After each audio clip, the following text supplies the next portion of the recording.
It's recording. Thank you. But do me a favor, Ralph, and mute. I hear some background noise someplace. I got it.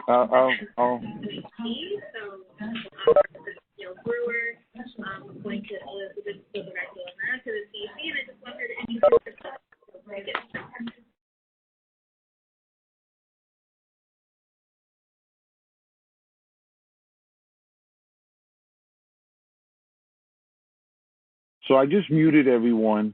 It was a new system. I'm going to just unmute people and allow you to unmute yourself. But if there's a lot of background noise when you're unmuted while there's someone speaking, I will mute you on my own. So.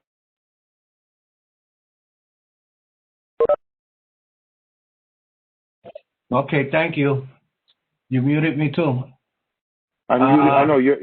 No, everyone can unmute themselves now if they want to. All right. But there's just so much noise in the background. So I'll go down, and when people want to speak, you can, by your name, if you look at participants, by your name, there's a function to raise your hand. And you can raise your hand, and I will unmute you when we're in order. All right. I want to thank everybody. I want to thank WebEx for conducting this meeting on their site. I think everybody's almost getting used to this craziness of WebEx or Zoom. I'm sure enough not happy with it. I'd rather see people face to face. But I want to thank everybody for making every effort that we have, and all the board members we at least have 20, which constitutes quorum. So that allows us to have an official meeting at this time. So I thank you. And like Ralph said, if by any chance you can't unmute yourself, please raise your hand. Ralph will see it. And Ralph is the man with the power now. He's the one that lets everybody talk. But outside of that, what I want to say is we know that my understanding of, well, I'll do it all on my when it comes to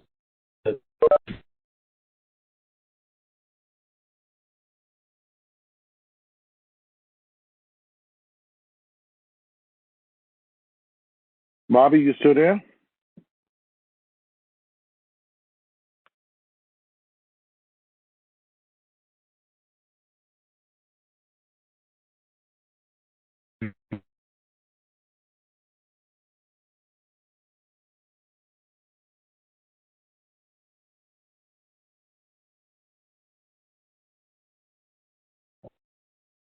Not hearing anything.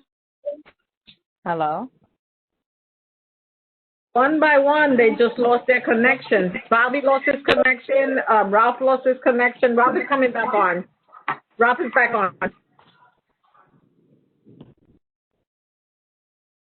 Ralph? I'm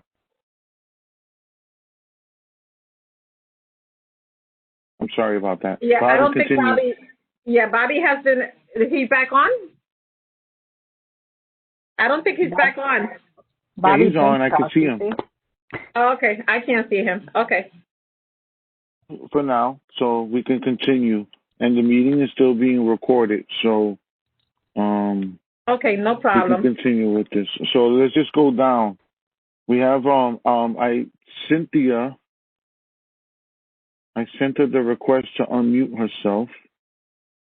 So Cynthia can just help me if we have anyone for public session, because she did mention that we might have some people for public session. Cynthia?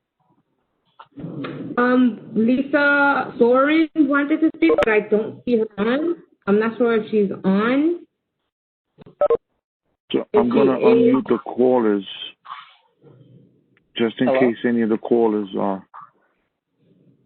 Hi, I'm actually representing Lisa today. From the Hi, who's this? Oh, okay. So Francisco. Francisco? Yes, hello. Okay, Francisco, perfect. You got 3 minutes. Before you go, let me remind everybody, please don't go over your 3 minutes. I'm going to be letting you know when you're getting close. You got off there. Thank you. Okay, Francisco. Yeah, okay. Okay, great. I don't know. My phone is acting weird, so I'm going to start talking. So basically, we do at the chamber is we got a brand new free program for business owners. It's called the NYC Small Business Resource Network. And basically what that allows is for business owners to get in direct contact with specialists such as myself as a small business recovery specialist. I can actually make referrals through our new database that we have from the Peterson Foundation, who is in collaboration with each borough chamber. So that allows us to really get in contact with these businesses, know what kind of needs they have, and get them the resources that they need in these dire times that we are in right now. The Bronx is a place that I feel like has been kind of unfortunately neglected from many different agencies, from state to federal to city, and it's just this is a great program. I feel I left all the information in the chat with all my name and my contact information and the website link to get to the access to the program. We assist in areas with like financing, so we help with like loan and grant opportunities, financial assistance, like business strategy, technical improvements, marketing advice, and anything like that. We help a lot, and I feel like if you just check out the information or check out the chamber website, we're available. And yeah, that's really it. Thank you guys. Thank you, Francisco. Somebody needs to be muted. I just muted. It was a caller. I'm sorry, Madam Chair. Okay, thank you. All right, Cynthia, do we have anybody else? No, not for public. Not for public session. For announcements later, yes. But not public session. Great. Okay, thank you. I see Cloudy Bell is on. Ralph, we do have we have Sergeant Guglielmo on a call, and it's a 914 and it's a 90. Got it. Okay. Oh, okay. So he just has to unmute himself now, because I just sent him the request, and I had requested for Claudivel also. So if they can hear me, they can easily just unmute themselves, and we can be fine with that.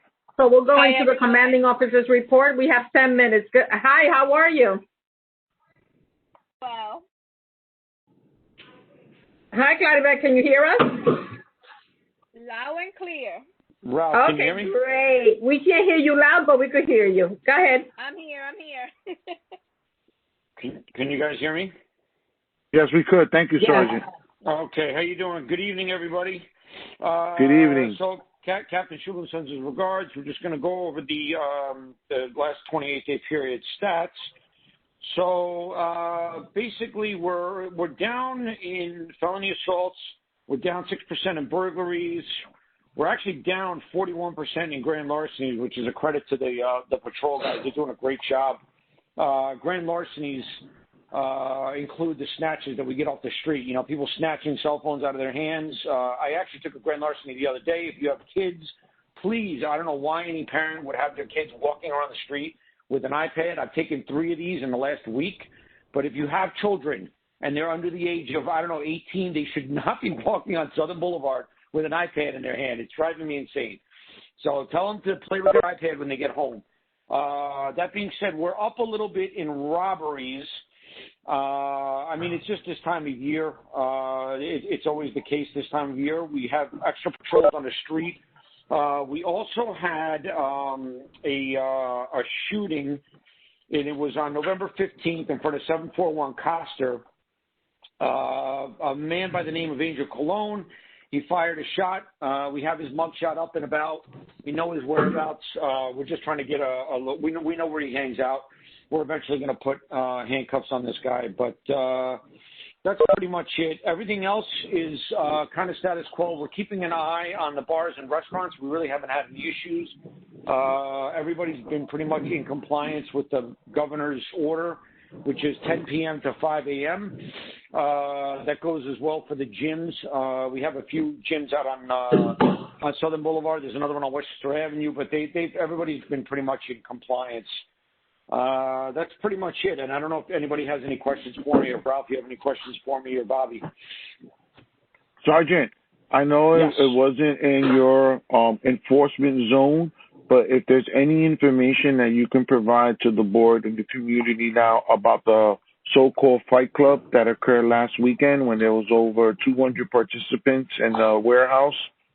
Perfect. So yeah, actually, it was in our zone. So that was an actual that was a sheriff's The sheriff. department. Yes. So the sheriff's department is doing this all over the city, and they're basically trying to crack down on these illegal clubs. I've been doing it with Captain Schubel. We've been doing it on our own within the community here. I know I've spoken to Ralph. We have a few body shops that like to turn into hookah lounges after dark. This was unbelievable. It was actually very well organized. But the sheriff's department, unfortunately, they have more power than we do in these regards because they can hand out civil fines. So the 8 individuals that were in charge of the fight club each got $15,000 summonses, which I didn't even know that we can actually go that high. So I actually spoke with the 4-star sheriff. He's actually the sheriff of New York City. He was actually there. It's like the equivalent of our police commissioner. And he told me an interesting fact. The city doesn't screw around with this kind of stuff. So the kids that got kids, I mean, they were in their 20s and 30s, but the guys that got these summonses for the fight club, the $15,000, they will go after your house, they will go after your car, they will go after whatever assets you have in your name to get that money. So they're not messing around with these fines, especially during the COVID. But it was great. We assisted with it. We recovered 2 firearms. We assisted the sheriff's department, and we kind of had to keep it low key. But we assisted the sheriff's department in the takedown, and it went smoothly. So, but if you guys ever get any intel, you can be anonymous. If you guys know of any, the main problem I'm having in Hunts Point is warehouses and body shops that are doubling as hookah lounges.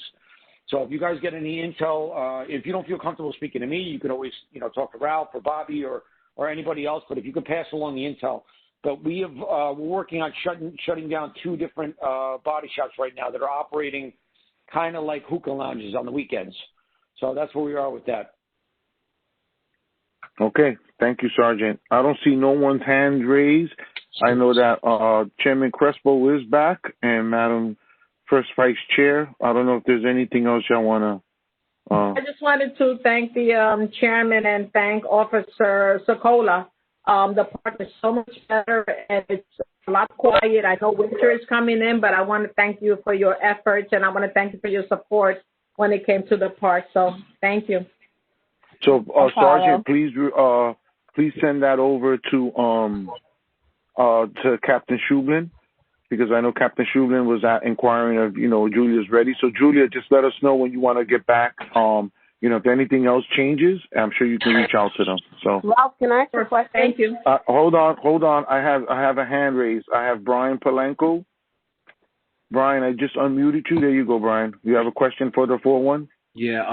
So first off, good evening, everybody. Hope everybody's doing well. I just want to ask, what exactly is the difference between the NYPD and the Sheriff's Office? I'm just trying to understand that distinction. Okay, so the New York Sheriff's Office is a different division of law enforcement in the city of New York. They're still overseen by the mayor. Obviously, he's still in charge. So the only difference is that the Sheriff's Office, we impose criminal charges on people. They impose civil penalties. Now, in this day and age of COVID, unfortunately, and also with all the different changes in no bail reform, I mean, I hate to say this, but unfortunately nowadays they have a lot more weight as far as imposing civil penalties. Because nowadays, to be honest with you, everybody's getting a desk appearance ticket. So nobody's really going to jail right now. But when the sheriff's office come in, these guys crush them with fines. So the other thing that I'm working with the sheriff's office is these body shops. And listen, Ralph knows me. Bobby knows me. I don't try to take money out of anybody's pocket. I don't do this as a vendetta or a vengeance. But the bottom line is you cannot run a club or a hookah lounge out of a body shop. There's no security. Nobody's carding. Nobody's checking IDs. There's no security at the place. These are how guns are coming in and out. We have shootings. We had a shooting over the summer. Same thing. It was an illegal car club meet. So that's the problem that we're having. But we're working with the sheriff's office. And actually, I'm working with the NYPD legal to shut down those 2 body shops to pull their licenses. But the sheriff's office they impose civil penalties. And the civil penalties, I can tell you, are very severe. So we're working in conjunction with the sheriff's office to shut down these other locations. All right, great. Thank you so much for that. We have Barbara Lopez also. Barbara, you have a question for the sergeant? You're unmuted. You got to unmute yourself, Barbara. Go. Hello? Yes, Barbara, go ahead. Hi, Captain. My concern is what time does the grocery stores have to close? So the grocery stores, they were not listed in the mayor's order. It was basically bars, clubs, gyms, and restaurants from 10 p.m. to 5 a.m. But most of the grocery stores are staying open a little later. The grocery stores in our area really don't stay open that much later. I think, Ralph, if I'm not mistaken, I think it's midnight, right, for some of the places. I don't. No, really some of them operate, or they tend to operate 24 hours, but they're not allowing people in the store after a certain time. Right. I think it's after midnight. But yeah, the grocery stores are operating on a different schedule. But yeah, the governor's order is 10 p.m. to 5 a.m. for bars, gyms, restaurants, and nightclubs. Because the grocery stores are like restaurants; they're cooking too. So a lot of the places don't do hot food anymore. I actually went into the spot on Westchester and Southern, right at the intersection there. I want to say it's Fine Fare. They're not doing the buffets anymore. Yeah. They're doing it. They're cooking. All right, Barbara, you can maybe Bobby back follow on? up. Yeah, I'm on. Yeah, Bobby's back on. Well, we got one more person for the sergeant before we move on. That's Miles. So, Miles, you got to unmute yourself, and you have a question. Thank you, Miles. Thank you, Ralph. Hi, Sergeant. I was just asking if I know larcenies are up because of things like iPad thefts on Southern Boulevard. In a previous DOC meeting, we had heard about a lot of auto thefts that were happening because of idle cars. Has there been any movement on that type of crime? So we're actually down right now 20% in grand larceny of autos. So that we have actually curbed that. So the captain and I, what we've done is we've taken the summons orders, the traffic guys, in addition to their duties of ticketing double parked cars. They've also been hitting people with penalties for leaving their car running with the keys inside of it. So I think the word is spread, and that has definitely come down. So, thank you, Ralph. Sergeant, thank you so much, Sergeant. Yes, Mr. Chair. Sarge, I have a concern on Southern Boulevard, and Miles and I have spoken about this. There's a guy that's selling the electric mopeds or motorcycles on the sidewalk on Southern Boulevard, and I don't know which one it is. Some people tell me it's the jewelry store next to it. Then they tell me it's the electric shop next to it. But is there anything that you guys can do to check because I think they need to have the proper permits to be selling that kind of stuff, if I'm not mistaken. Yeah, this is the first I'm hearing. Do you have an address on Southern or what? What's the general vicinity? It's actually like diagonally across the street from Aldous. Southern by Aldous, right by it's across from like Burger King on that corner there. It's next to the Simpson Pharmacy. Okay, I know exactly where that is. I can give you the exact address in the chat. Yeah, sure. That'd be fine if you can do that. Yeah, I pretty much know where it is, though. Bobby, I wasn't made aware of this. I'm going to be in tomorrow night. I'm going to be in early in the afternoon, so I'll go over there and do a business inspection. But you're absolutely correct. They need the proper permits. They need to be licensed to sell those scooters. All right. I wasn't aware that they were selling scooters, so. Yeah, because Miles and I and Ralph have had discussions on Southern Boulevard, and that's a major issue with some of the board members, and I want to make sure that we start attacking at least what we can attack immediately.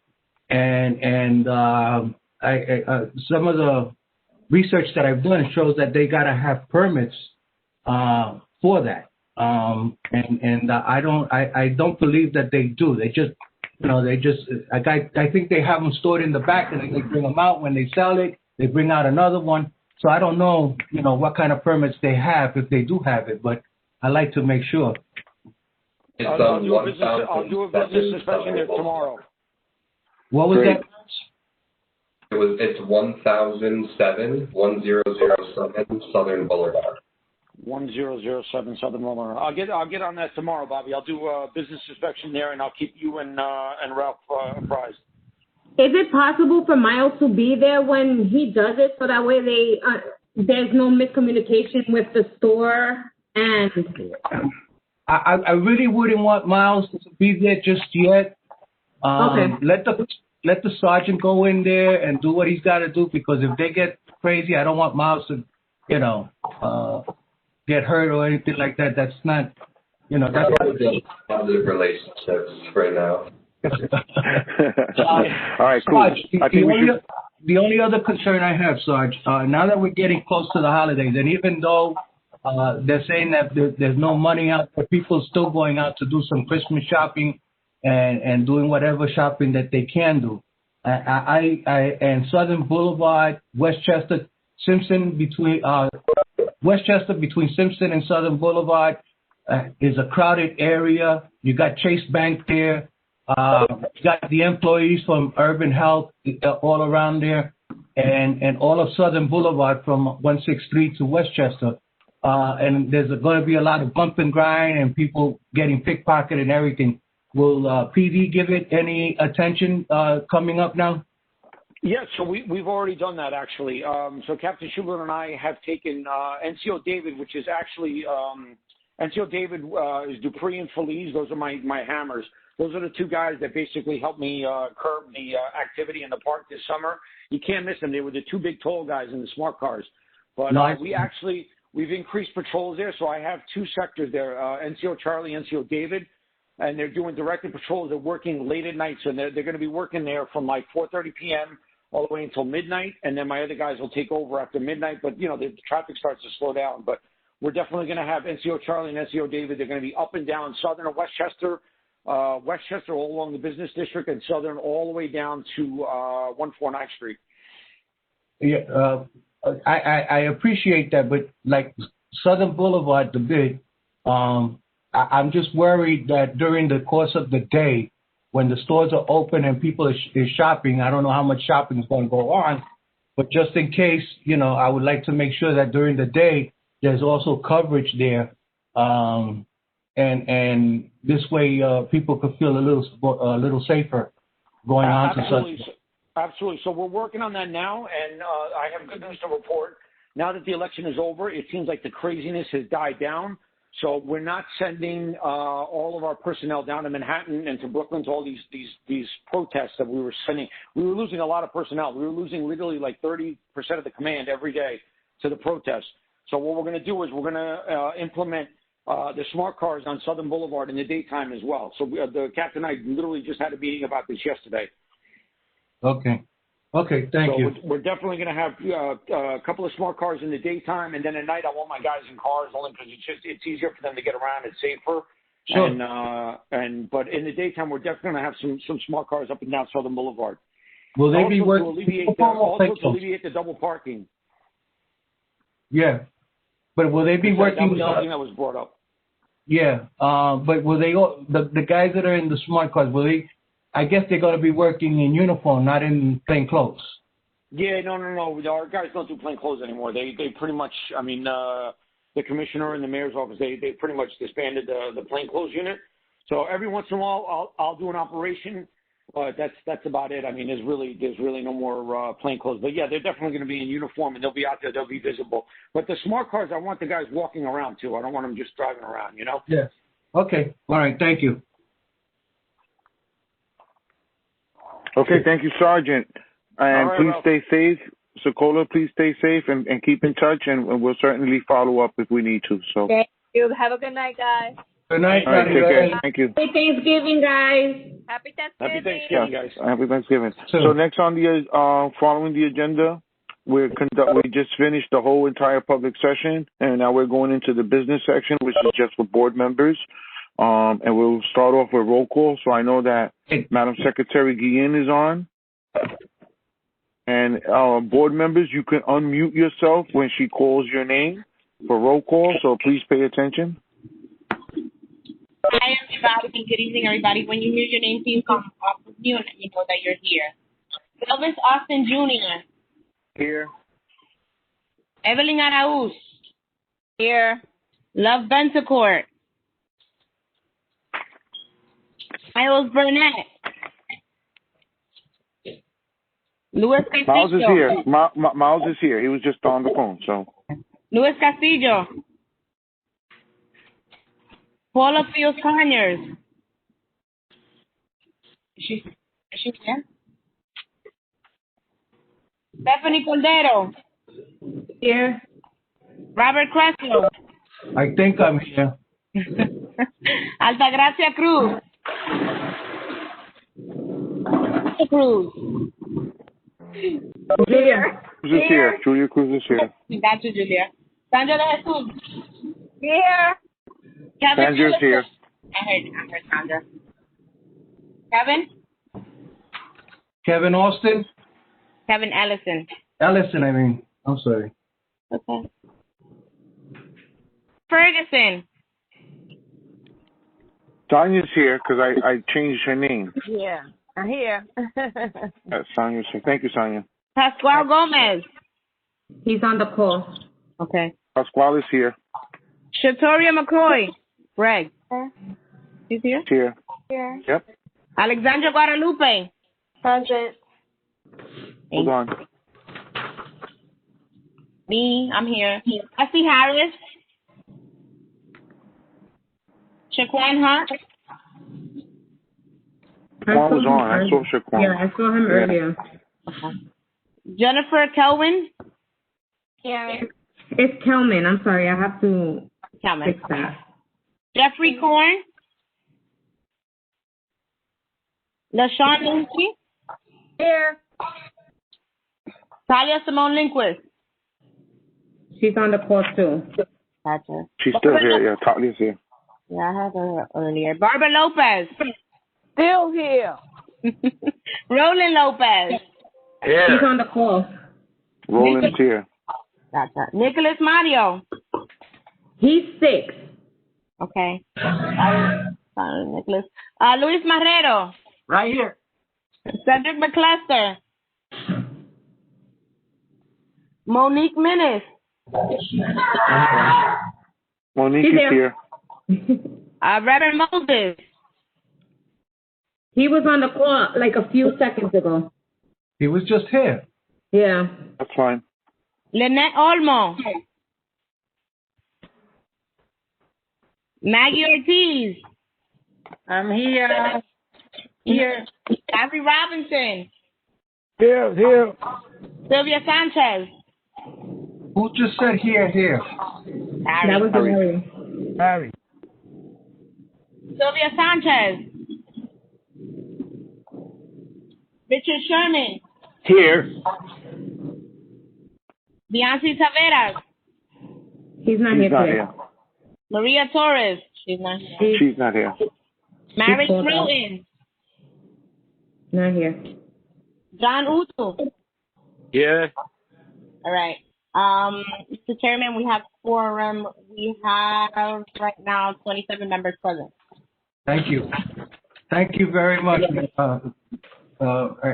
And Ralph, do me a favor, when we meet tomorrow, if possible, or sometime in the next 2 weeks, I need to see the names of those people that have not been present. All right? Yeah, we can do that at the next executive committee. We'll have that as an agenda item. That's what I'm saying, yeah. But anyway, thank you, Yvonne. Thank you for the roll call. Adoption of the minutes, as everybody knows, these meetings are being recorded. We have not done the minutes because we have not had the time to get into the office to do that the right way. Anything else, Phil? Yes. Just want to let everyone know that all of our full board meetings, we're creating a YouTube page. So I want to thank Danielle and in particular Cynthia for setting that up. So we'll give out the link, and you'll be able to see the actual broadcast of all the full board meetings in the YouTube channel. So, we're doing that purposely because of the pandemic. It's kind of difficult to have the written minutes, and there will be provided along with the video, there's a transcript. So if people want the transcript, we can get the transcript, but you can see the whole meeting and who's actually speaking when, and we have a YouTube channel, and then also on our website. So the website is still under construction, but we are providing links to previous meetings and committee meetings on our website. So you can check out any prior meetings and the minutes, or the transcripts for those meetings. So we're trying to get as much out there via social media purposely, so that everyone can have access to call the office. They can go on their own. And thank you, and Cynthia saying thank you to Danielle for that. But I also want to thank Cynthia and Danielle for, thinking outside the box and getting this to provide out to the public. So thank you. You're welcome. I'll put the YouTube link in the chat, so everybody can have it. Yes, thank you. I mean, for the old timers on the board, when did we ever think we would have a YouTube channel for the board meetings? So we're getting better at this stuff.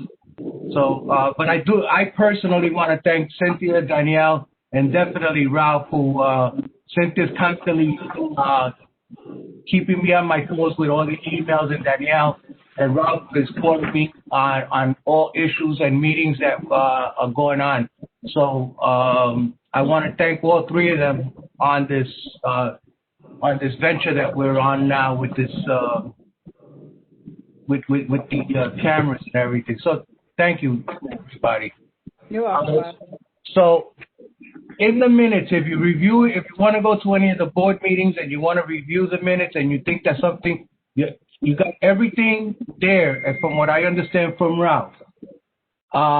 So you will be able to understand there won't be no need for, I believe there won't be any need for correcting anything because it's not written. You'll have it all on film now. Okay? So that takes care of the issue of we're on the chairman's report now. Chairman's report. I have very little to report other than I want to thank the chairs that have had their committee meetings. I know that ECHO has had an extreme. Hold on, Bobby. Hold on, Bobby. Hold on. I'm sorry. Go ahead, Bobby. I know that ECHO had a very strong meeting yesterday. They had several items from EDC. I know that we had a meeting with the FLP. We got some items on there that have to be addressed tonight. We have the housing and land use met also with Ray Arroyo with the banknote building. So I really want to thank those committees that participated this month. My only statement to the other chairs are you don't expect the board staff to create your meetings. You have to go out there and create your own meetings. You have to go out there and knock on the doors and ask people if they want to make presentations on any issue you hear out there. That is the best way to do this. I know that next month, I believe the youth and education will be meeting together. I think that there's an issue or two that's coming up there from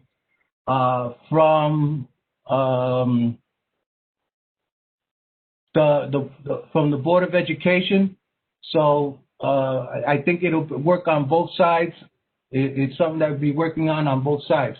But basically, I really want to thank the staff really at this time around for doing everything, especially for this month, because this month is a very short month, and next month is even a shorter month with all the holidays coming in. And everybody knows that, like, right after the 15th of December, everybody starts closing up shop and trying to get ready for the holidays. For those, just want to remind everybody, the COVID situation out there, they're expecting the situation to get worse this time around. I just hope that everybody stays healthy and that your family stays healthy. Try to minimize the amount of people in the house if you're having family over. I'm not going to dictate what should happen, but everybody understands what this does. A person like myself who has lost approximately 13 or 14, I think it was, lost that died due to COVID. It means a lot to me to the point that I'm not having a Thanksgiving this year, just my wife and I and my mother-in-law. So I just want to say, for everybody, if you are going to have family over, be safe, be conscious, and please, I can't stress how important it is that we need to be wearing the mask and wearing and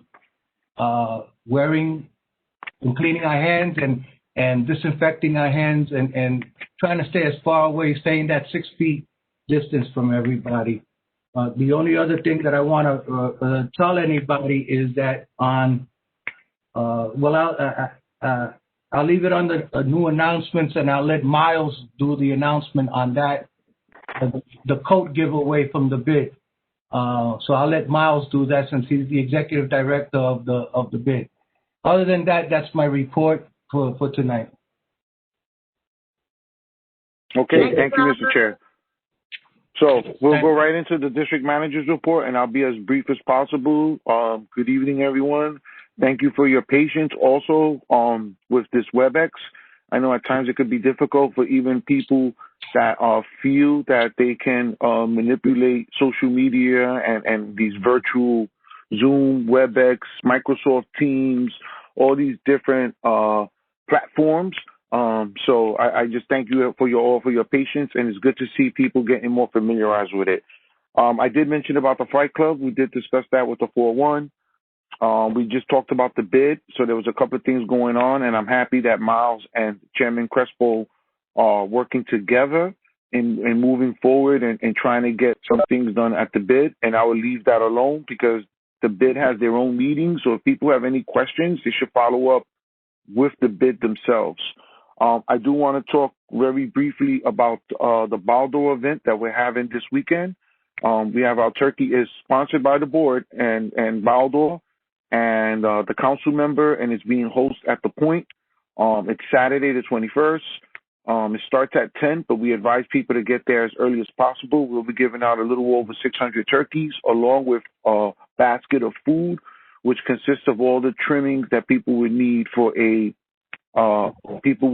their Thanksgiving meals. So it should be a fun day. We already have all our volunteers. I would encourage board members, if they can, just to come out and witness the festive moment and seeing how much of a need it is for the community. So I just want to throw that out there. And I really want to talk about the Bruckner Boulevard. So there is major construction going on as part of the Sheridan Expressway project. They're on phase 2 now. The date, Gloria, is this Saturday, the 21st, for the Baldo giveaway. I'll make sure that the girls send you a flyer for that. Back to the Bruckner. So part of the Sheridan Expressway project, the governor gave us $1.8 billion for this project. We're in phase 2. Phase 1 was the Sheridan Expressway itself, converting that over to more of a street, so there's traffic lights. But now they're on our side, and it's affecting the Bruckner. I'm going to say, honestly, past Longwood Avenue. I'm going all the way back probably to Leggett, and it goes all the way to to the drawbridge, which is like right on the other side on Edgewater Road. And the traffic is a nightmare there. It is backed up so bad that it got Garrison and on Hunts Point and Southern Boulevard all feeling like a bottleneck. They are today, because I've been going every day, and every day there's an increase in traffic agents there. So today I must have saw about 10 traffic agents, even on Hunts Point Avenue, and I saw some even trying to get down to Barretto Street to help divert traffic, because everyone is all over the place here. They're all over Garrison, these traffic agents, and they're on the Bruckner over by Whittier when the Bruckner makes the right, and it's actually going northeast at that time. So we're going to invite, this is now the state also. This is not New York City DOT. This is the state DOT. We're going to invite them to come to our municipality committee to give us an update. If my understanding is correct, the construction is a 2-year project, and they just started maybe 2 months ago. So we're in here for a long stretch of this. It's very unfortunate, and it's putting a burden on our local streets. And this is even affecting pedestrians that are walking. We just want to make sure that they have all the proper tools and resources to make sure that the traffic flow is going accordingly. I even had a call with Captain Schublin, our commanding officer from the 41st Precinct, who told me he himself was stuck under the Bruckner for about an hour while they were plateauing and moving stuff around, and they never set up a detour. So everyone is feeling this. Everyone is feeling this. I'm getting calls, I'm getting emails from a lot of different people that are not even in our district, that are just driving on the Bruckner, asking me what the hell is going on here, because they're staying an hour or so on, a 4-block for something that's just 4 blocks. So we will invite them to our municipality, our economic development / municipality committee, and we will, find out more answers from State DOT on what they can do better with this. So I see that LaShawn was asking a question. Do you have a question, LaShawn? Yeah, I have a few. Well, I guess they're more comments than questions. So I was caught in that traffic yesterday, and it was very much a nightmare. So from what you're saying, if all the different areas are being hit at the same time, is there anything that they can do where you can't make that left turn when you're there used to be a time when they changed it years ago where you couldn't make that left turn. You had to go to the next lane to make the left turn on Bruckner Boulevard if you're going south. If they can change that. Yeah, if you're coming to Hunts Point, you want them to change, to divert it onto Hunts Point.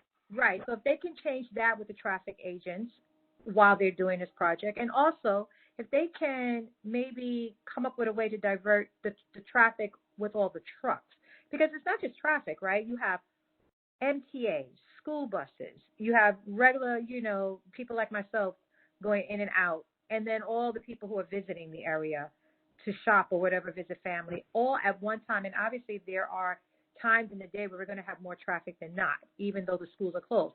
If we're getting hit like this now in a pandemic, imagine what this is going to look like when we open back up, right? And I just feel like, yes, there are traffic agents out there, but I kid you not, I watch them. They're not communicating with each other. Some of them are just BSing. They don't even give a crap, right? They're letting the cars do whatever they want. And I get it. It's a dangerous job. Obviously, they don't want any problems. But they're not appearing to even be good at what they do, right? They don't really seem to be interested. There's no control. And if this is 2 years, we can't sustain this. It's impossible. And again, my thing is, in a pandemic, if we're getting hit like this, it's going to be 10 times worse when we open back up. Okay, so I appreciate the comments. You asked a question. The question was mainly if we can divert the traffic on Hunts Point Avenue. What I'm going to suggest, LaShawn, and everyone else, is once they commit to coming to our committee meeting, that you make yourself available so that the state DOT can hear it directly from you. I'm sure there's a lot more other questions here, but if you're not there, LaShawn, trust and believe, I will bring a sentiment to them and that question, and I will follow back up with you. I don't have an answer for you now. So economic development, I said economic development. Right. Okay. And I know that after me, we have the borough presidents and the elected officials report, but I'm happy that we have our state assembly member Burgos and our state senator Sepulveda on so they can also hear this, because this is state DOT that's doing this. So if there's any assistance that we can get from them, I'm sure they'll provide it. So, but I just wanted to update people on the Bruckner along with that. And I also want to acknowledge Chairman Marrero for the Health Committee, because on Thursday we're doing a call of action. So the DOHMH has informed me and Chairman Marrero that there's an uptick in COVID positive cases in our zip codes. So they're going to have a call of action at the Hunts Point train station where they're going to provide thousands of masks. Chairman Marrero will be there. Cynthia and myself will also be there. So this is tomorrow. But I'll let Chairman Marrero explain a little bit more about that. And Mr. Chairman, that concludes my report. Thank you. Thank you, Ralph. And I agree with you, and I also what we need to also talk to them about is Barreto and Bruckner, where those trucks are at. They block the intersection where traffic can't go up Barreto. So when we have the meeting, we have to hit them on everything. And I think we may need more traffic agents. And LaShawn is correct. I was there the day, when was it, yesterday? And on Bryant and Bruckner, there was 2 agents on there. And they both were looking at each other and talking to each other, and nobody was really giving a damn. So we need to follow up with this as soon as possible. With that, I'd like to bring up now the Alexis from the Borough office. Good evening, Community Board 2. I'm happy to see and hear everyone on the call.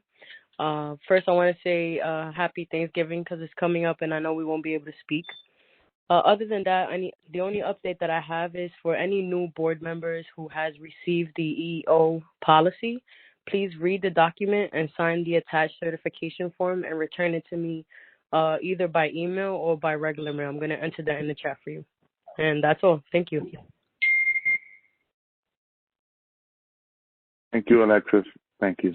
Thank you. With that, moving into the elected officials report.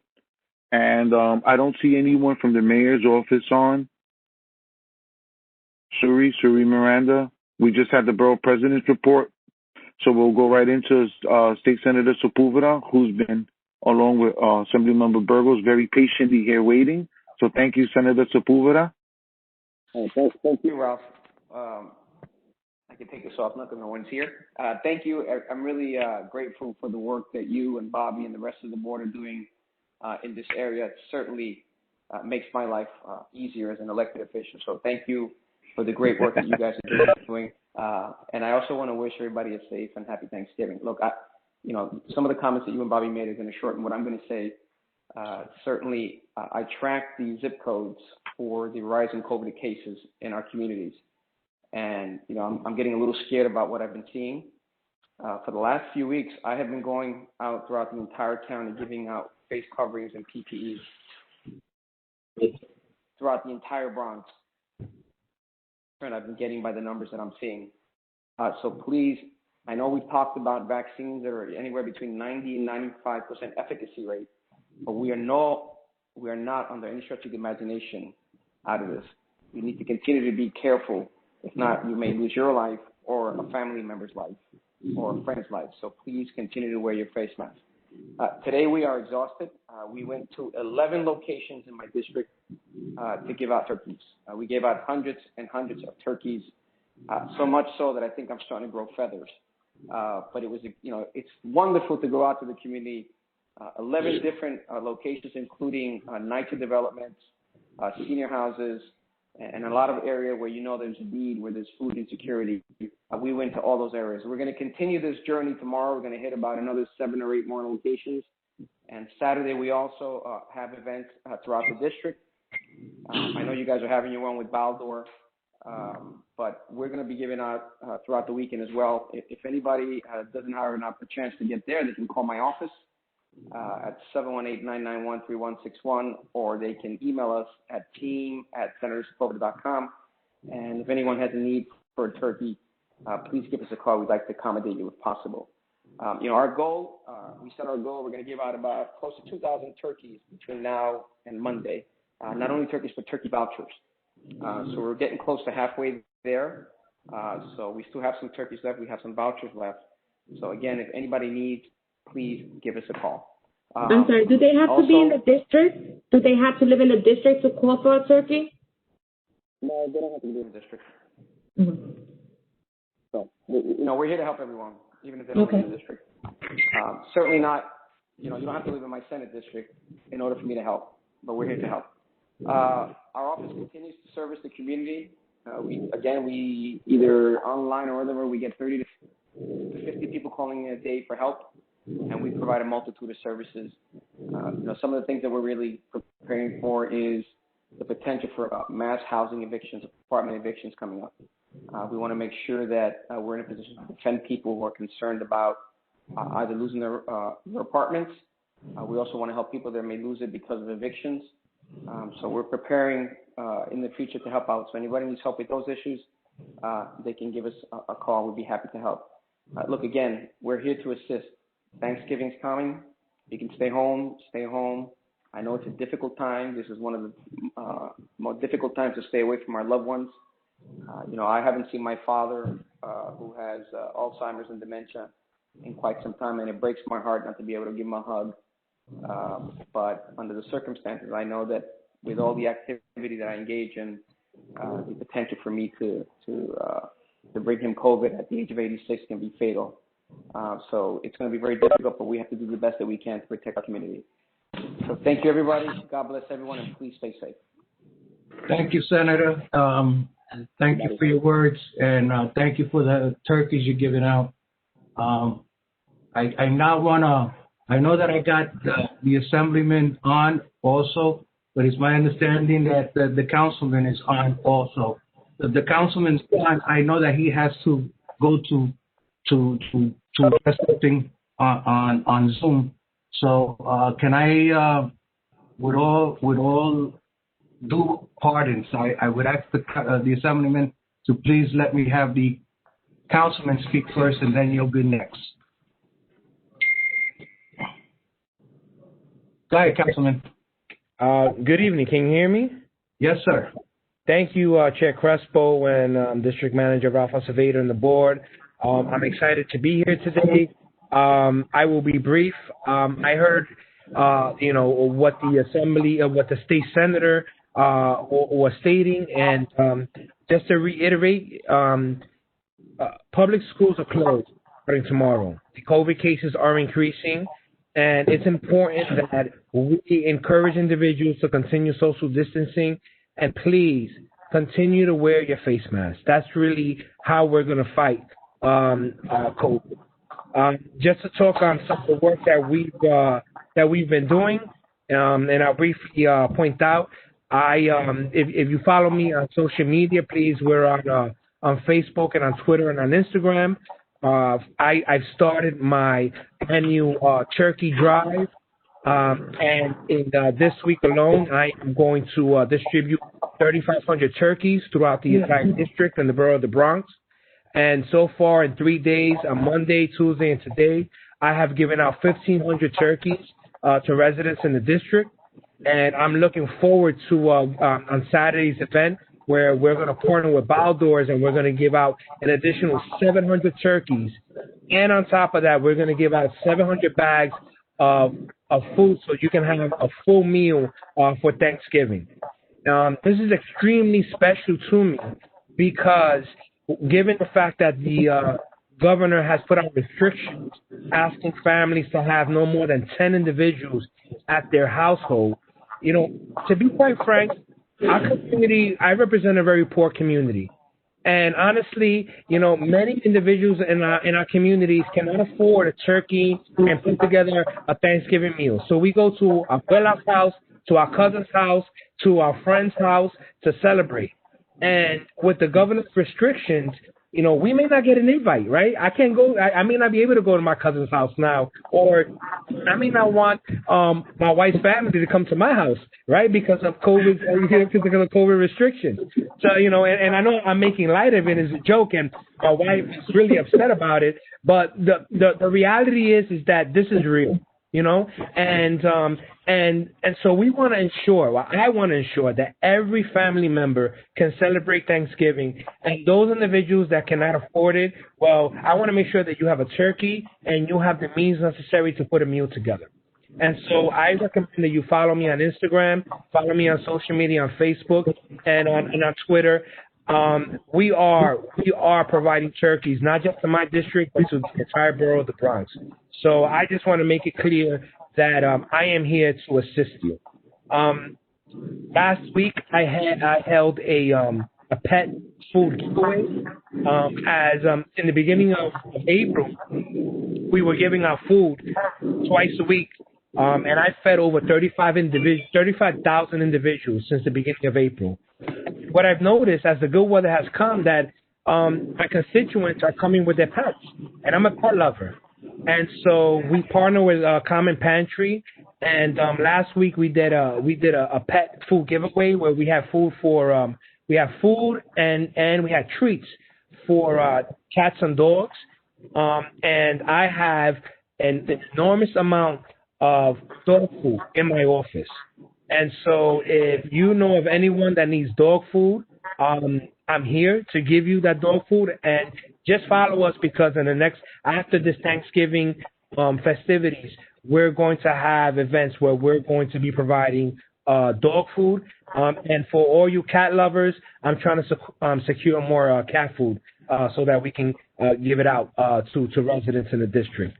And finally, just two things. As COVID is hitting, I don't know how many of you drive through Southern Boulevard or drive throughout the community, and you see these long lines of individuals waiting to get a COVID test. I'm seeing it at City MD. I'm seeing the long lines in front of Urban Health Plan. I'm seeing the long lines in different parts of the district where there's a medical facility. And with the cold weather, I'm seeing individuals out there shivering in the cold. Now, a few months ago, the city council passed a bill where they allowed restaurants to have these heaters, these portable heaters, in front of their restaurants so that their patrons can be warm. Well, the law does not allow for these health facilities to have these portable heaters in front of their medical facilities. And so on Thursday, I am going to be introducing a bill which would require or give permission for healthcare facilities to have these portable heaters in front of their facilities so that constituents or patrons that are waiting to get medical care can stay warm. So it's an introduction. It has to get a hearing in a committee, and it needs to be passed. But I've gotten a commitment from the Speaker's office that we will fast track this bill and we will make this a reality. And just finally, today I released an op-ed that came out in City Limits, and I will share it with the community board, and maybe they can share it with all council members. And basically, the op-ed was on how New York City must do more to reverse the racial segregation starting at when we're talking about rezonings, we notice that the city is always focusing on communities of color to rezone, to bring in more housing, to bring in higher, to build more density. But the reality is that we need to focus on more white communities, communities with wealth, where we need to build affordable housing in those communities. And individuals or New Yorkers of color should have a right to also live in these wealthier communities. And with that, I want to thank you, Mr. Chair, for allowing me to speak. And I'll see you Saturday. Yes, sir. You will definitely see me Saturday. Hopefully before then too. But I want to thank you, and I want to thank you for your words and anything that Community Board 2 can do concerning your introduction to that legislation. Please let us know. We will definitely look at it because you're right. It's starting to get cold, and they're pushing that everybody should be tested and get tested more often now than before. And the weather's not probably allowing it to happen. So thank you very much. Thank you, Mr. Chair. Thank you. All right, bye-bye. I also now want to introduce, and I'm glad that I don't know if it's the first time it's the first time I'm doing it, that I'm able to introduce this next gentleman as our assembly person that covers the 85th Assembly District. He took over and he got elected when Assemblyman Marcos Crespo retired. And so I first need to let the staff know they got to take Marcos Crespo's name off the list. But outside of that, I wanna now introduce our new assemblyman, Kenny Bulos. Assemblyman. Sorry, just starting the video up. Things started up. Thank you, Bobby. Thank you, Chairman. I appreciate those kind words. Hello, everyone. For those who don't know, I am a new assemblyman. Congratulations, Kenny. Thank you. I really do thank everyone here. I mean, the board, Ralph Acevedo, Bobby Crespo, and everyone else has been incredibly helpful throughout my campaign, and I mean, I've worked with many of you even prior to running. So I just really wanted to use this time, again, as a brief intro for those who don't know me. Again, Assembly Member Kenny Burgos. I was just sworn in last week. I'm taking over the same office that Marcos had to try to just keep some continuity.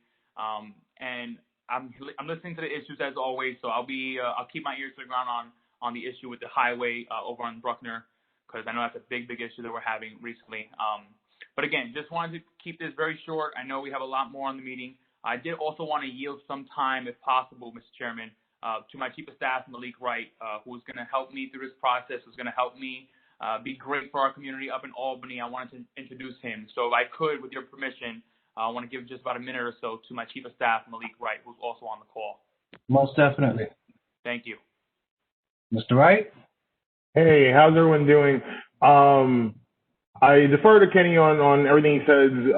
So absolutely here to help everybody and be as much of a support as possible as we get the office up and running. Obviously, we're doing this at a time where we're faced with this pandemic. We're faced with a number of crises in the state level, at the city level.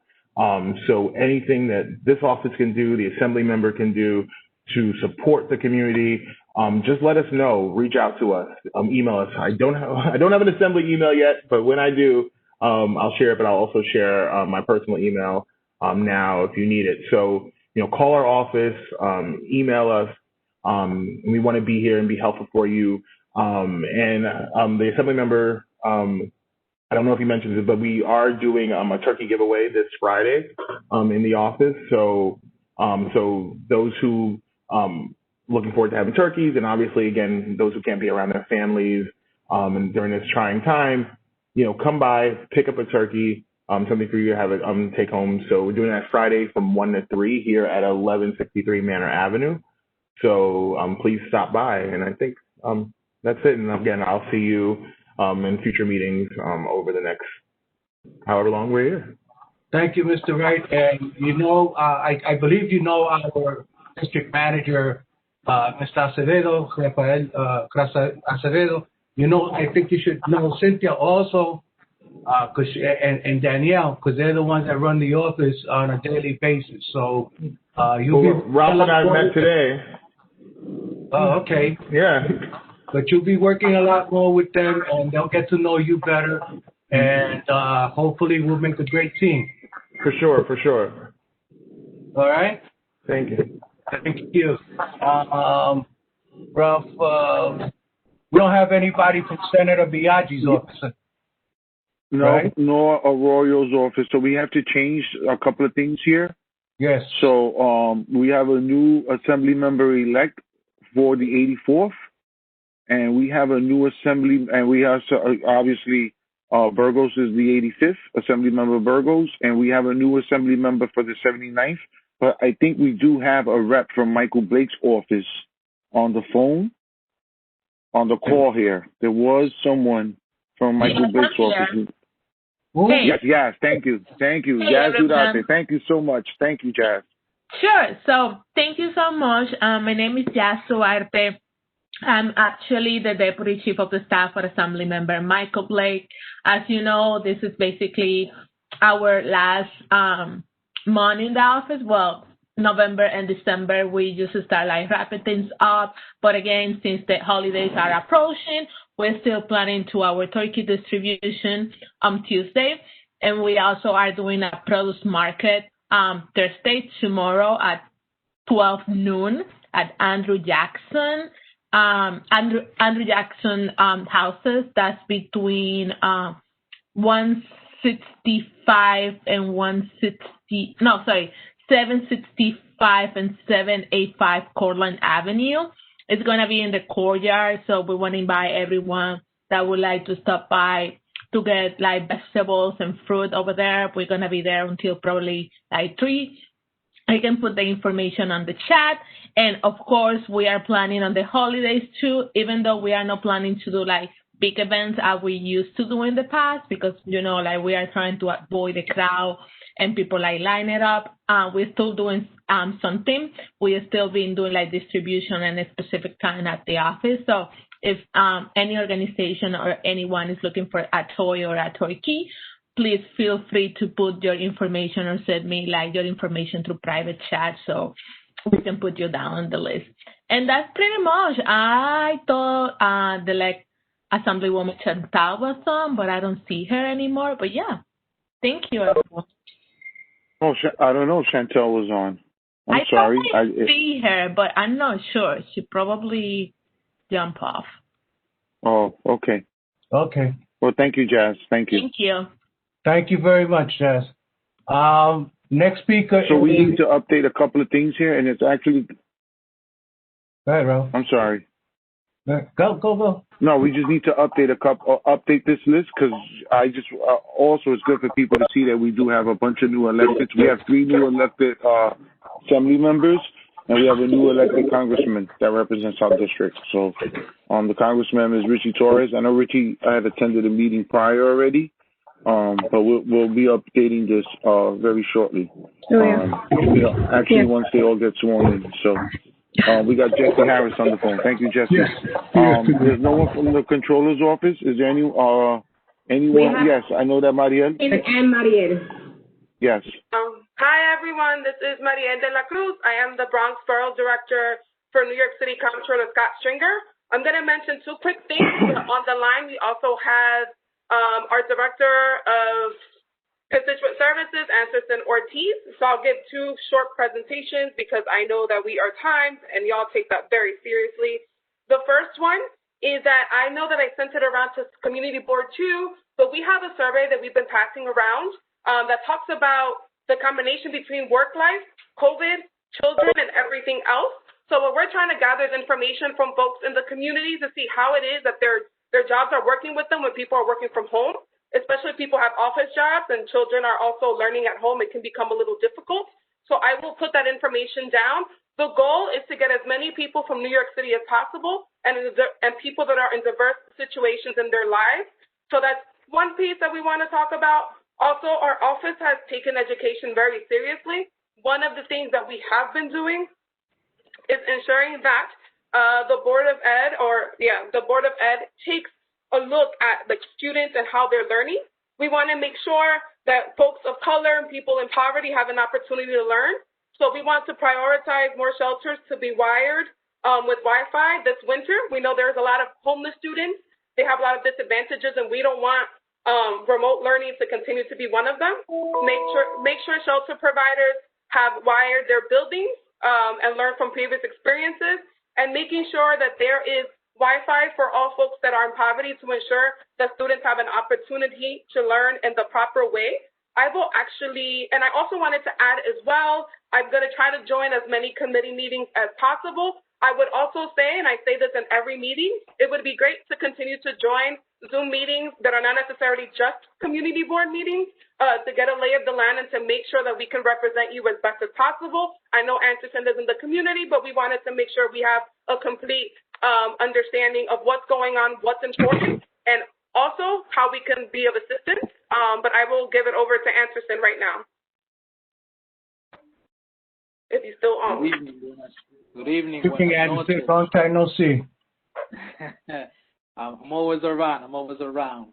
But just to keep on touching base on what Mariel said, the Bronx Borough Director, when we talk about moving on and fighting through this pandemic, we have to really highlight the 100,000 New York City school students that have no internet access right now, as Mariel mentioned.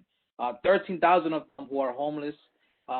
And we need to continue to make sure that our students are getting the proper education, that we do not fail them in just closing down the schools and not having a sufficient plan to make sure they have the remote learning. And we have to continue to assure that just closing down venue is not the right answer to basically the education system right now. And the comptroller made a statement about this matter, and he wants to make sure that before we continue to move on, we come up with a great plan for education. Thank you, Anderson. Thank you, Anderson. And we Bobby, also I have just wanted to say, sorry, Bobby, I'm so sorry for the loss of your family members and friends, and I'm sorry I didn't address this before. A lot of folks have lost family members, friends, and are having a very difficult time. A lot of you have my number, but I put my number and my email on the chat. So if you'll, and I'll put the survey on the chat. But if folks have any questions or just want to talk, I know I spoke to Maggie and a few other folks. Feel free to always give me a call. That's what we're also here for. And thank you so much. And I'm sorry, Ralph, for interrupting. Thank you.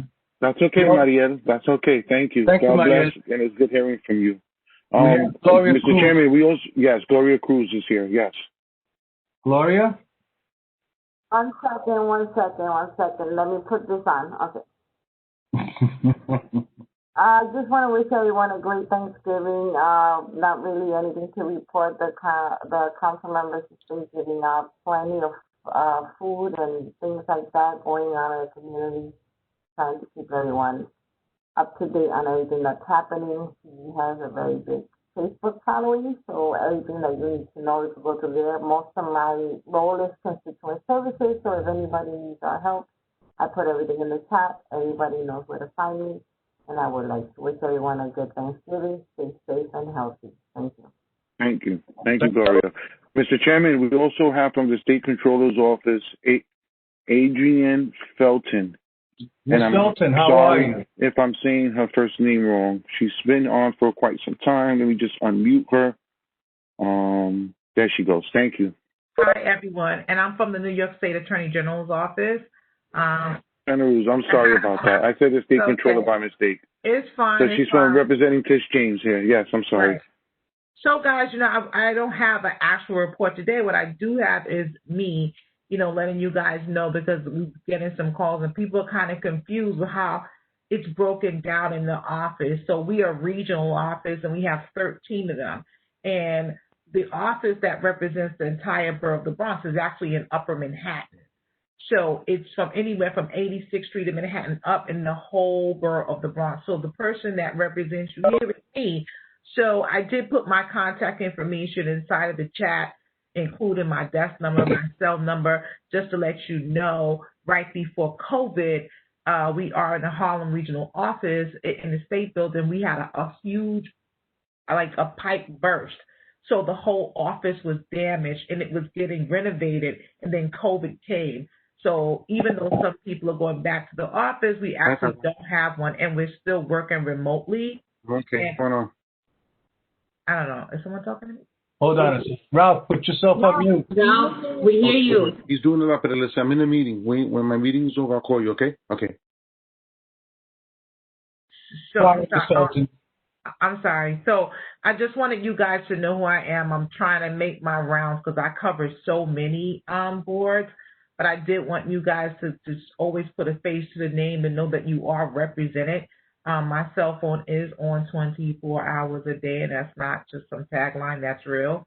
So if you guys have any questions or anything that I can do, and I really beseech you all to go onto the ag.ny.gov website to make sure that you sign up to get hits, sign up to get information. It is critically important that you guys stay in touch.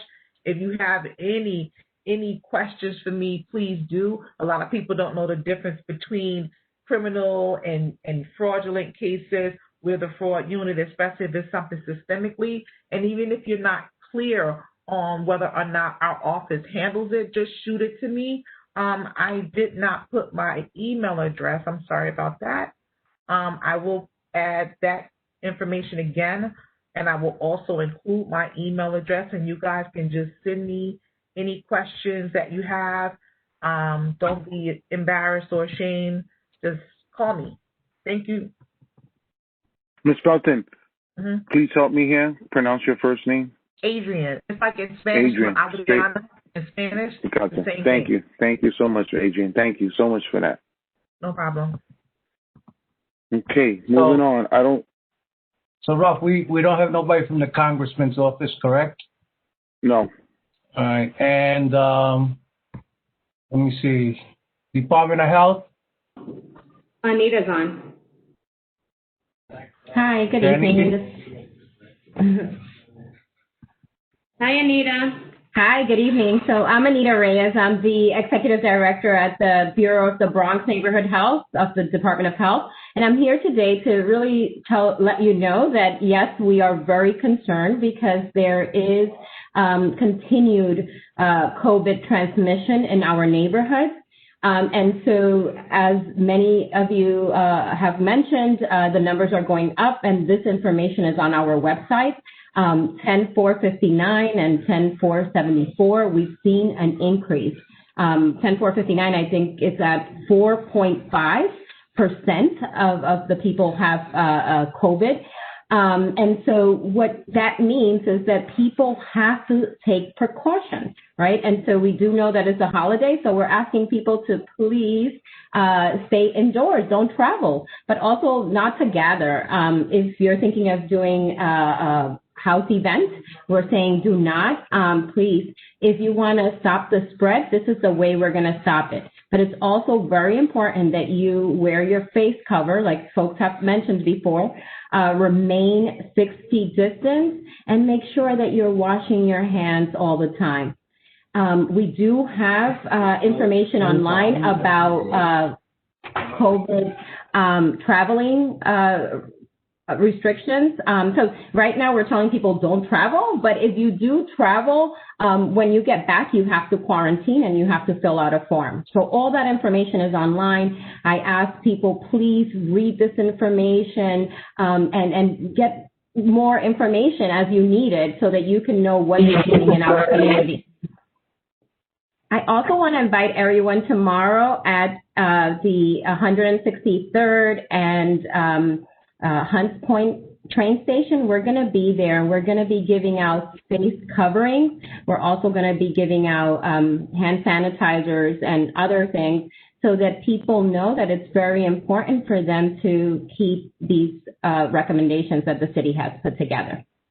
So thank you so much for giving me a few minutes. Thank you. Ralph? Yes, Mr. Chair. Anybody from the Public Advocate's office, or we just had? We have Brian on. Brian, you ready? Yeah, I'm here. Good evening, everybody. Hope everybody's doing well. I'm just gonna make this really brief. Our office is doing virtual constituent services work. To contact our constituent services department, feel free to contact 212-669-7250. Again, 212-669-7250. Our email is gethelp@advocate.nyc.gov. Again, gethelp@advocate.nyc.gov. We can help you with any we can help you with anything related to any city agencies, citizens' complaints about city services, and things of the sort. We do have 2 events coming up tomorrow. One is going to be a discussion on how school support organizations strengthen public education during this unprecedented time. I'm going to be including the link to that in the chat. And we're going to be having a Fair Chance Act anniversary town hall from 5:30 p.m. to 6:30 p.m. I'm also going to be including that link into the chat. And finally, we put out a statement on the mayor's office shutting down schools with little notice, and I'll be including that link to the chat as well. If you email me directly, please feel free to email bpolanco@advocate.nyc.gov. Again, bpolanco@advocate.nyc.gov. That's all from me. I hope everybody's doing well during this unprecedented time, and I hope you and your families are safe. Thank you, Brian. Thank you, Brian. Ralph? We have Christina Calvillo. From the DA's office. The DA's office, yes. We saved the best for last, Christina. Thank you. Good evening, everyone. Good evening. I hope everyone is well. I don't have any major announcements tonight. Just want to wish everyone a happy Thanksgiving. If you'd like to get in contact with our office, you can reach us at 718-590-2272. Also, if you know any victim of crime or you are a victim of crime and would like to receive services from our Crime Victims Assistance Unit, please contact them at 718-590-2115. That's all. Thank you, everyone. Thank you, and have a happy Thanksgiving. You too. Okay, Ralph? That's it. That's it? All right. Thank you, Cynthia. At this point now, we will go into board business. I will only state that, please, I know that there's invitees out there, but this is a Zoom meeting, a WebEx meeting, and it becomes difficult and I know you want to participate, but I'd rather just let the board members participate on this. And by our bylaws, it must be carried that way. So please understand, if we don't recognize you, we're just recognizing the chairs of the committees, and we have 5 voting items. So that's a lengthy, that's a lot of voting items for the community board. So please understand that we're just going to be recognizing the chairs of the committee and have the chairs give the committee reports on these resolutions. So with that, Ralph, the first one, can't see, is the housing. Am I correct? Yeah, I don't know if Paul is on. Paula not being on, I know that you're on? No? She's not on. Okay. I know that the housing committee met and we were discussing the banknote building.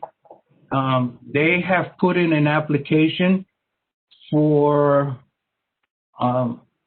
to the city to just do a change on their property, being that they're opening up one segment of a building, and that segment has a driveway that has an open area, and they want to put in a gate at that particular on that particular section. I think Ray is on, Ray Arroyo. Ray? Yes, Chairman, I'm here. Yes. So am I correct in what I'm stating so far? Close.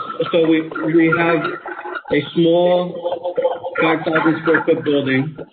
Whoa. Somebody's echoing out there. Okay.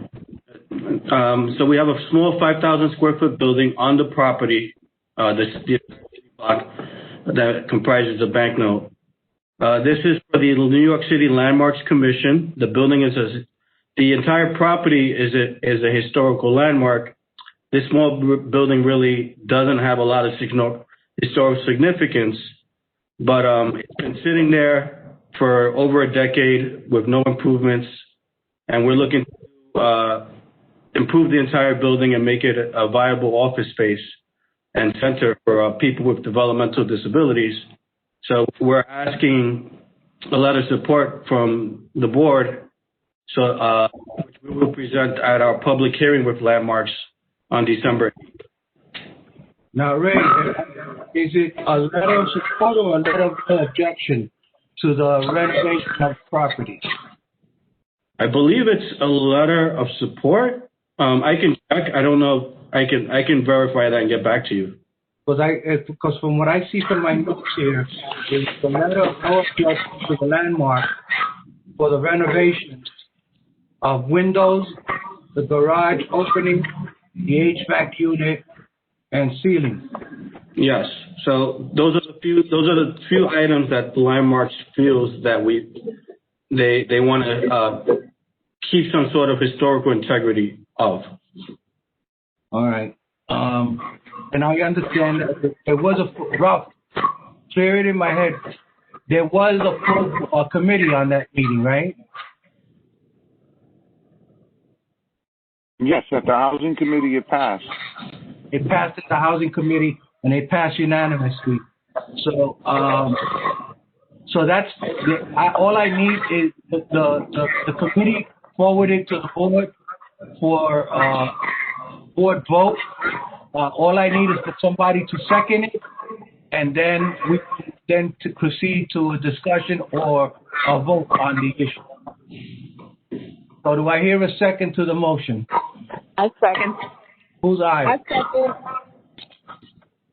Who's aye? Sandra De Jesus second. Sandra De Jesus second. Sandra De Jesus second. All right. Open for discussion if anybody wishes to discuss anything. Not hearing anything, I will take it to a vote. Since I know that we have at least 30 members on the WebEx meeting, I would rather do it. Is there anybody objecting to this application or letter of support? Is there anyone that's going to object? Anyone that's going to abstain? Not hearing none, I will take it that it's carried unanimously as a letter of support. Hello? Yes. Yeah. No one objected. Okay. And no one abstained. So it goes as a letter. It goes unanimously for the record. Okay. Ralph, what's the next committee that meets? That's Echo. Echo. It's Echo, and Maria's not here, so you're gonna have to carry this also. So, Good evening, everybody. I'm sorry. This is Paula Fields. I'm late. Oh, Paula just came on. Okay, Hi, Paula. Emergency. I'm sorry. It's okay. We just so like that, you know, it carried unanimously for the for Ray Arroyo. Okay, thank you. Okay. Okay. So now we're going into the Echo, and let me see if I can widen this thing up where I can see it a little better. It's New York City. No, go down. Right, leave it there. It's New York City EDC. Let me pull that one out. Is looking for a letter of support. And Ralph, I really do need you to help me on this one, because though I believe it carried unanimously on the committee, but they want a letter of support for the resiliency risk application. Am I correct, to the feds? Yes, they want to apply for a FEMA grant, and it's called a BRIC grant, and it's to do floodline protection on their properties, and their tenants here is the Citarella and Anheuser-Busch. So they're asking for a letter of support, and it carried unanimously on the last night. Is there anybody from EDC on? Yes, we have Wahira's on. Wahira's here. Okay. Hi, I'm here. Hi, Wahira. Hello. So you want to give a little bit of update on this so that everybody understands it correctly? Sure. So FEMA has announced a new funding opportunity called BRIC, which is the Building Resilient Infrastructure and Communities grant. And so its objective is to fund projects that address hazard mitigations and reduce the risk of future disasters. So we know from all the work that we've done on the Hunts Point resiliency feasibility study, that the peninsula faces a series of resiliency risks, including vulnerabilities around energy outages, heat, flooding in the low-lying industrial areas. And so we are excited to be applying for this grant to implement flood risk reduction strategies that we identified in the resiliency feasibility study. And so that work specifically is closing building openings, elevating electrical infrastructure, enforcing the buildings. So the grant is due to the state by 12/2, and we really hope that we can get a letter of support from the community board to complement our application. Thank you, Wahira. And like I said, a vote was taken of the members of the committee, and it was voted unanimously. So all I need is somebody to second on this issue, and then we can have a discussion and then a vote. All right, I second. Richard Sherman. Richard Sherman seconds. Is there anybody that wish to have a discussion on this? Alexandra wants to. She has her hand up. Alexandra?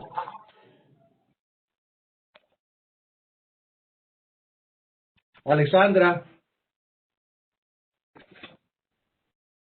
A mistake, There she goes. guys. It was a mistake? Yeah, sorry. Yeah. Okay. Thank you. Thank you. Thank you. Anybody else? Not hearing none. We will do it the same way as we did with the housing, and anybody objects to this letter of support for EDC. Is there anybody objecting to this, for the letter to go out from the board for support to this application? Not hearing none. Is anybody abstaining from the vote? Not hearing any. I will then take it as a unanimous vote by the board to send a letter of support for the FEMA application for the resiliency plan on the EDC waterways. Am I correct? Yes. That's correct. Okay. All right. Thank you. Thank you. Thank you. Ralph, who else? The SLP, I have him on the phone. You gotta move. Now you gotta move it up, Ralph, because I can't. I'm on the borderline. There. I just moved it up. You did? Hold on. You want me to blow it up? No.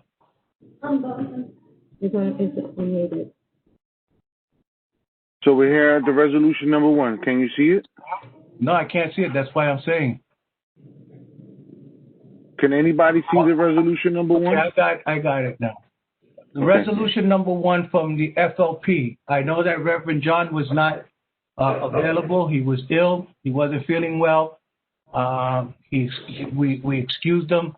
There was only 2 members of the committee, which was Evelyn Arauz and Barbara Lopez, this particular meeting. And the resolution is a new application for Jose Duran, who is the president of 1089 La Lechonera, Pollo Sabroso, at 1089 again Southern Boulevard. Now, this particular application came to us in June. Along the way, the letter was, we never received it on time. We could not respond on time.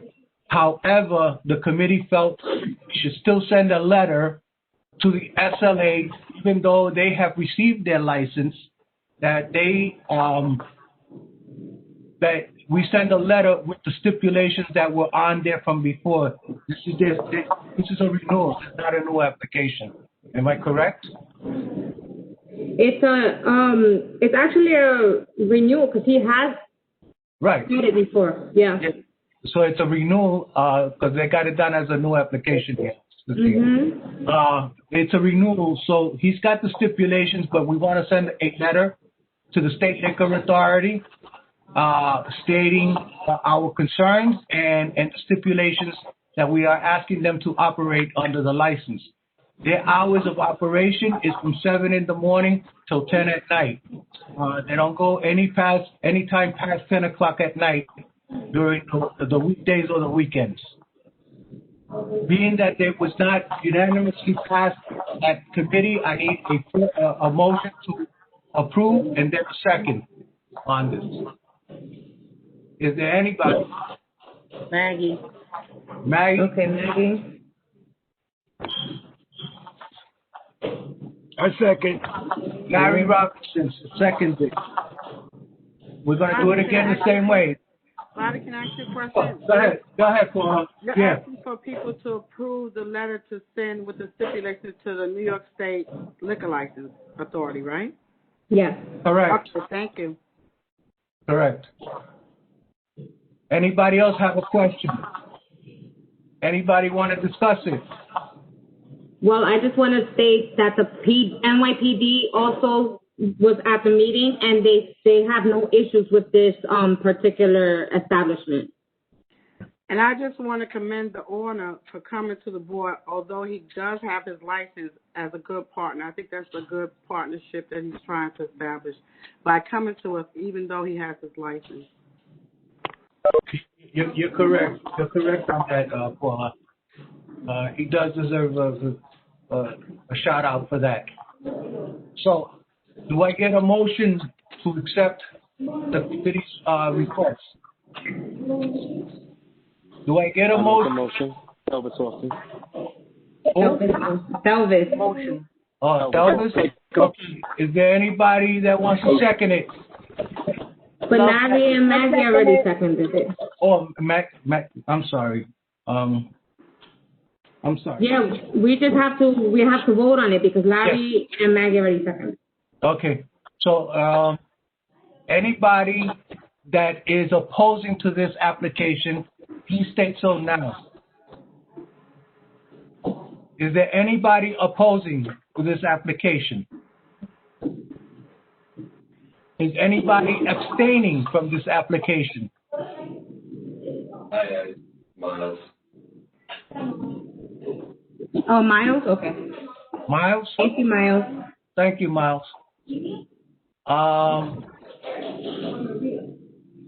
So now everybody else is approving?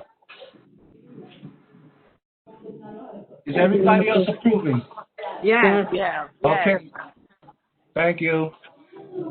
Ralph, I can't go to the second page on this for some reason. Okay, I know, I got it. It's the third page. Hold on. Okay. Yeah, we don't need him now. Okay. Okay. Now, this is another resolution. Hicieron el voto, ya pasaron todo. Mañana yo voy a estar en la oficina y ellos van a escribir la letra y yo te lo puedo mandar por internet. Okay, moving on. Okay. There's a second resolution from the FLP. On this one here, police department had several complaints. There was a couple of arrests. There was guns found on the location, narcotics found on the location. There was a couple of assaults at the location. They want to change they want a letter of no objection because they want to change the name on the license of the corporation. The committee voted, or it was carried between the two on a recommendation of Barbara Lopez and Evelyn Arayuz that it should be declined and that we should send a letter to the State Liquor Authority declining their request and stating why we are declining. The 401 precinct is also establishing a letter for us to send with the letter if we do decide to decline on this. Is there anybody, since there was no meeting of the FLP, we need Mr. Chair, hold on a second because you're having a lot of echo in the background, and I don't know who that, I'm sorry. Go ahead, Bobby. Since there was no full committee meeting and only a recommendation from the two members, they both recommended unanimously that the board do send out a letter. Yesterday at the executive committee meeting, it was yesterday, right, Ralph? Yes, yesterday. Yesterday at the committee, executive committee meeting, we voted on this, and it was approved not to send a letter of objection and not to approve the changing of the corporation at this particular time. So with that, I need a motion to accept the committee and the executive committee's Excuse me. Is there anybody? Why am I getting this? Maggie, that was Maggie. Go ahead. Go ahead, Mr. Chair. Oh, okay. Is there anybody making a motion to accept the committee's report? I will, Bobby. Paula? Okay. Anybody seconding it? I will, Sandra. Sandra. Thank you, Sandra. Again, we'll do it the same way. Is there anybody now? If you're saying no, meaning that if you're saying yes, means that you're accepting the committee's recommendation that we are accepting the committee's recommendation to send a letter of objection to the State Liquor Authority. Does everybody understand that? Yes. Okay. So, does the board agree with the committee and the executive committee's recommendation to send a letter of objection to the state. Sorry. Yes. Yes. Larry? I see your name up there, Larry. You want to say something? Yes, I say send a letter of objection. Okay, I didn't. That's why you were muted. I couldn't hear. All right. Anybody opposing that? Anybody abstaining from that? Then Is this just executive then committee? the vote is carried. What was that, Miles? Is this just executive committee or is this all the board members? No, it's the full board. You're a board member, Miles. The board. But You what? I abstain. You abstain? Okay, Miles abstains. Okay. Other than that, anybody else abstaining? Not hearing none. It'll be whatever members we have and one abstention. Cynthia. Okay. Okay. Ralph, do I have to do the health committee too? No, Chairman Marrero's here. He can do that. Okay, thank you. Wow. Okay, I'm going to give you a break. Thank you. So good evening, everyone. In our last meeting, we have a presentation by Ms. Diane Barrett. She's from the San Vincent Depot. And as many of us know, San Vincent Depot is a nursing home in our community board that also has assisted living program. They currently, right now, they have a they're facing some challenges. These challenges are like the low census and Medicaid costs. So they're looking for a letter of support from the community board for their advocacy efforts with elected officials. Since they provide also services in the Bronx, a recommendation that was given to her was that also get letter of support in other community boards. Right now, St. Vincent Depot is currently working in two strategies. One of them is to reaching out to the community board, to the elected officials, to educate them about the impact that the lacking of this kind of lacking of funding of this service that will have in the community, and also they're looking for support of other community-based organizations and community in general to provide potential clients, to refer potential clients. So we have Ms. Barrett. I think I saw her there. In case that any board member has any questions, I'm just going to open it just in case there's any question. And also, Ms. Barrett. Amy, can you boil me up corn? Mr. Chairman. Yes. Mr. Chair, excuse me, Mr. Chairman. Full disclosure, I have to recuse myself from any conversation regarding Arch Care because that is where I'm employed. Okay, yes, thank you. Noted. Any discussions? Anyone wishes to have a discussion on this issue? Mr. Chairman, can I? Sure, Councilman. Thank you, Chair Marrero, for bringing this to your attention. I have yet to meet with Arch Care on why there's a low vacancy rate in their facility.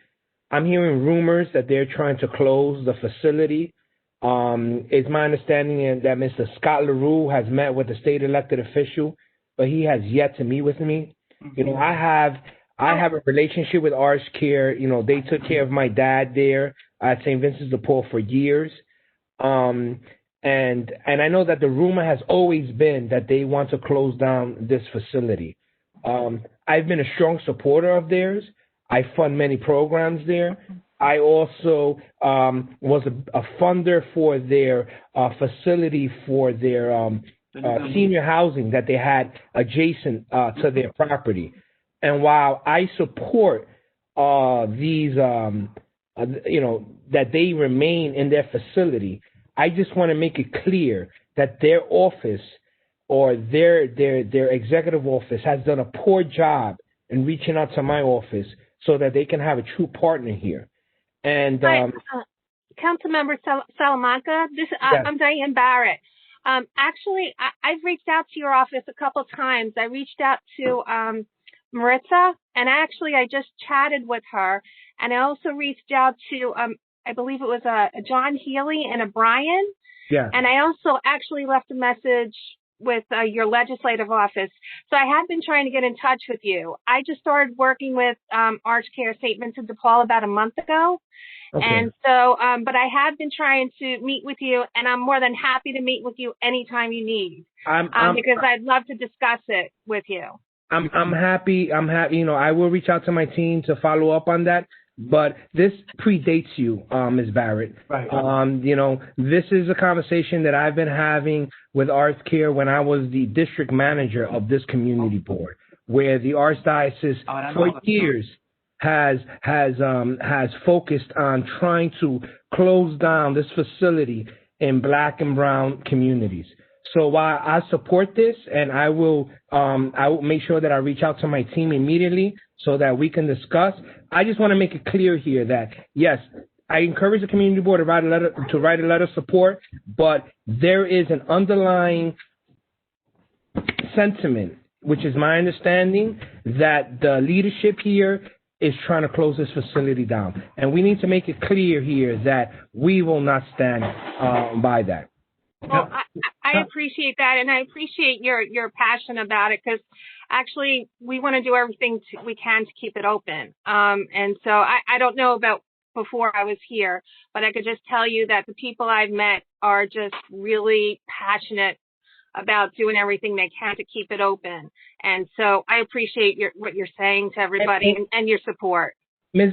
Barrett, let's make it clear, Bobby, and I'm going to finish here. You want to keep your facility open, well, then you fill your beds. And that's not what's happening here. It's my understanding is that your beds are not filled, and therefore your facility is trying to find an excuse to close down this senior home. And so I look forward to this conversation, but I want the community to make it clear. I want the community to know what's really happening. You have empty beds in your facility, and you're not filling them. And therefore, as a result, St. Vincent de Paul is trying to use this approach to close down this facility. And I'm calling you out on it because it is unacceptable. Councilman, I also want to address the same situation. My concern has been that while I've been chairman of the board, and I've been chairman of this board for now 3.5 years, I have been asking for Mr. Biscotti to come in and meet with me and with my district manager to discuss any issues concerning St. Vincent de Paul. They were easy to come and knock on the door when you wanted to build the building adjacent to St. Vincent de Paul. It was like, okay, everything all right. Then I hear, now the building's up, and now I'm hearing the same sentiments that the councilman is saying, that the motive is to really close down St. Vincent de Paul. Mm-hmm. St. Vincent de Paul is servicing our seniors, and it is the only building that is servicing our seniors in this community. And I'll be honest with you, Ms. Barrett, I don't know who you've reached out to, my office, to the community board office, if you have, but our understanding at the community board, because she's representing St. Vincent de Paul, is Julia Cruz on the board. So I can't understand why is it that the board can't even get a meeting with Mr. Biscotti. This is ridiculous, and it's true what the councilman is saying. It appears that the upper echelon of the administration, it doesn't care. All you're looking at is the dollar. And honestly, we understand about the Medicaid situation, and we would probably end up supporting this. But understand one thing. You guys are part of this community, and you guys are refusing to sit down and meet with the community. You can ask Ms. Cruz how many times I have asked to please meet with me. I even asked to discuss things over the phone, and he doesn't even have the time to do this. Okay.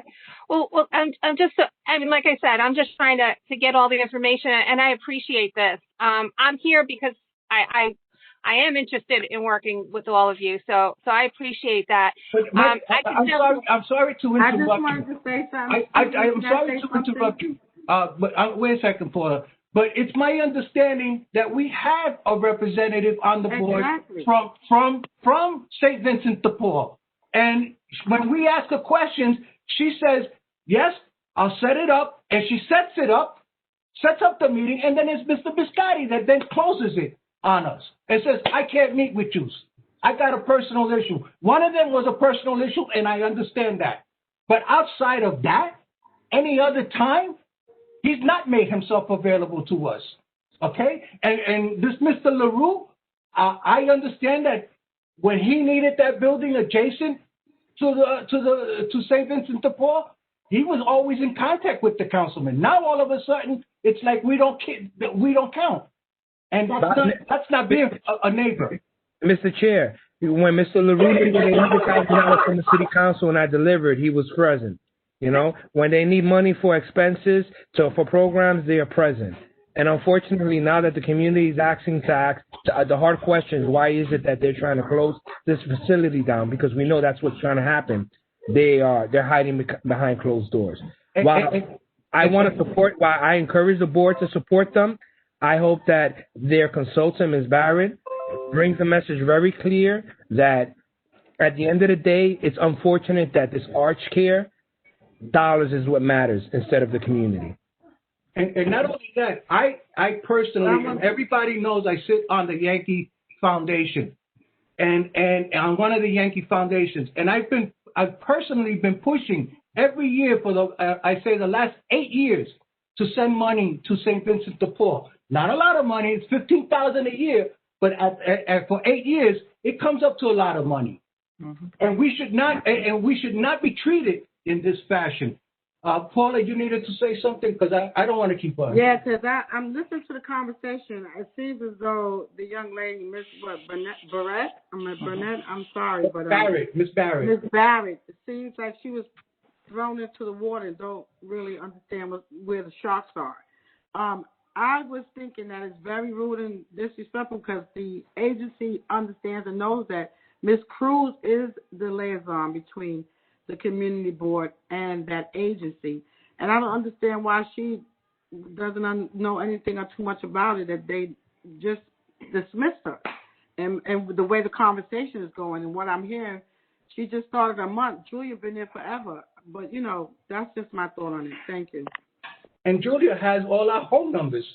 I mean, really, But like the councilman has stated, I understand the committee voted on this. Louis, what was the vote? Was it unanimous? Yes. If there's any more discussion or anyone want to say anything else? So we approved the letter to support San Vincent de Paul, San Vincent de Paul to get the letter of support for the efforts in advocacy. And because it was approved, then what we will need now is someone to second the motion. I second that motion. Also, Larry seconding the motion. So now we vote in the motion. So how many? Let's go. Let's do it the way Bobby was doing it. Is anyone doesn't agree in the motion? I abstain. Bobby Crespo. I abstain. How many abstain? Bobby Crespo. I have to abstain. Julia Cruz. Julia Cruz. Julia Cruz abstains because she works for, not because she doesn't want it. For the record, it has to be stated that Julia Cruz is abstaining because she works for St. Vincent. For Arch Care. Mm-hmm. Any other abstention? Me, Louis. Oh, thank you, Paula. Me as well, Sandra. Sandra? Okay. I abstain, Jesse Harris. Jesse Harris abstains. Thank you, everyone. Jesse Harris. Jesse Harris abstains. Thank you, Jess. Good. Okay. So, Ralph, what will be the next? Is they will get the letter. If I got this correct, I have. Well, is there I'm sorry, anybody else Lou. abstaining? Elvis is also abstaining. Who? Maggie. Maggie. Okay. and 7. So wait a minute. 1, 2, 3, 4, 5, 6, 7. So Chairman Marrero, I have so Larry seconded the motion. I don't. And you went into abstentions, but you didn't ask for a no vote. So right now we have 7 abstentions, if I'm not mistaken. If I ask how many no? I abstain too, Barbara Lopez. So it's 8. Ralph, let me clear it up. I'm sorry. If I said abstentions, I'm sorry. I meant objections. I'm sorry. Only because this just blew up my blood. So I'm sorry. So you're asking for nay votes, correct? Nay votes, right? You're asking for nay votes now. Yes.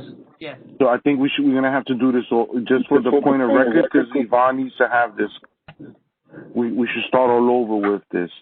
As of right now, and I need a point of reference, Chairman Marrero, regarding Madam Chair Cruz. She's abstaining, but she's actually recusing herself from the vote because she acknowledged that at the meeting also. So That's correct. Thank you. At the meeting, she would recuse herself. So now we got to start all over again, if I'm not mistaken. And I think you should, at this point, I don't know if you want to call a roll call vote, but you got to just be clear with this, because obviously there's a couple of people that already are objecting to the vote. So let's do a roll call on it, so we got to get Yvonne. And put everybody on silent, and when you get to that person, just unmute that person. But some of them I don't know who they are, so I'm going to mute everyone now.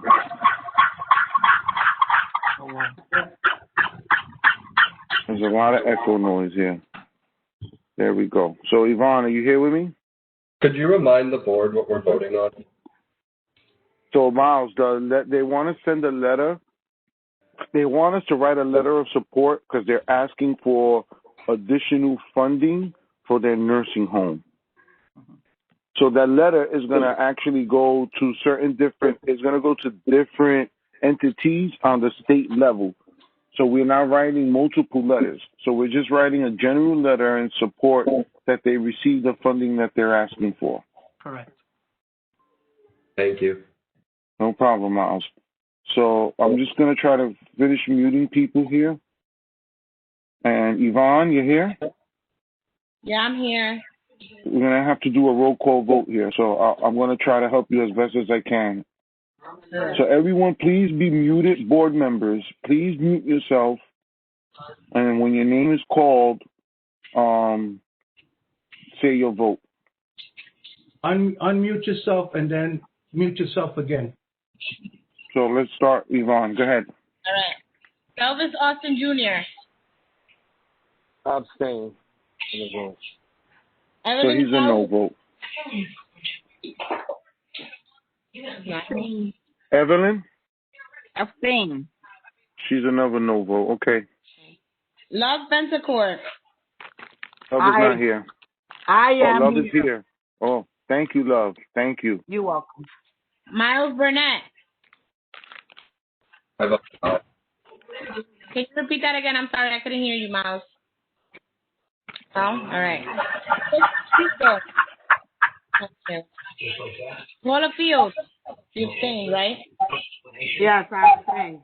All right. Stephanie Cordero. I abstain. Robert Crespo, you abstain as well, right? Yes.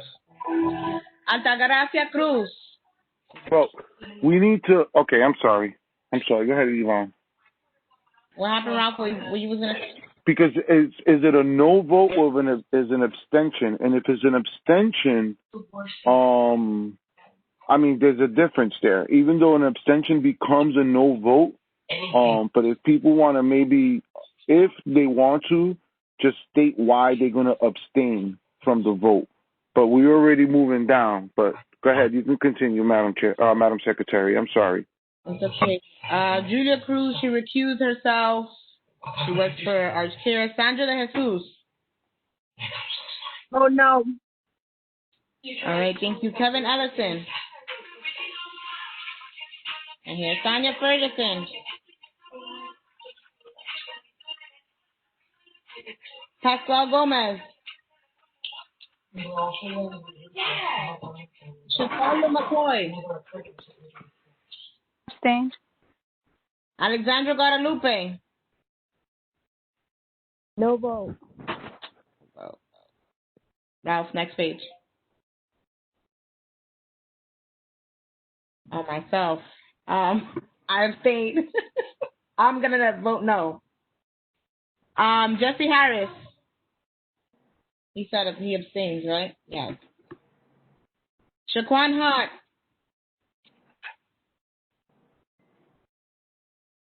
Jennifer Kelman.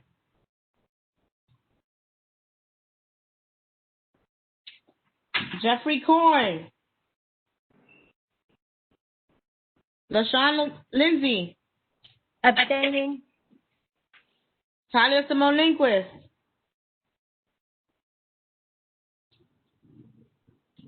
Barbara Lopez. Nay. Roland Lopez. Nicholas Mario. Luis Marrero.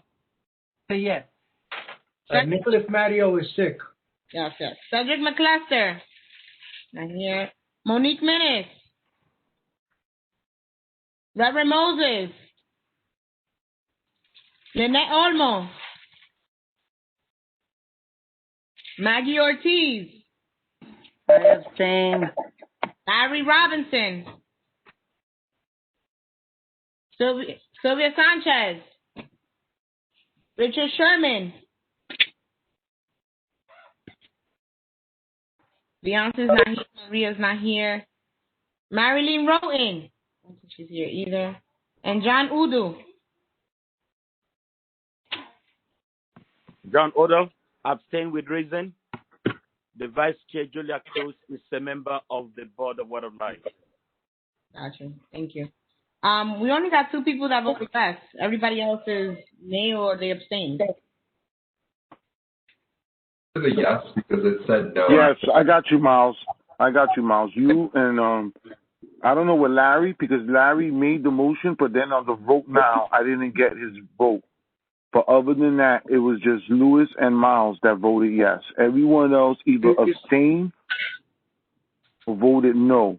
But remember, an abstention is considered a no vote because it's not in vote of support of it. So what I have, Madam Secretary, is 10, 14.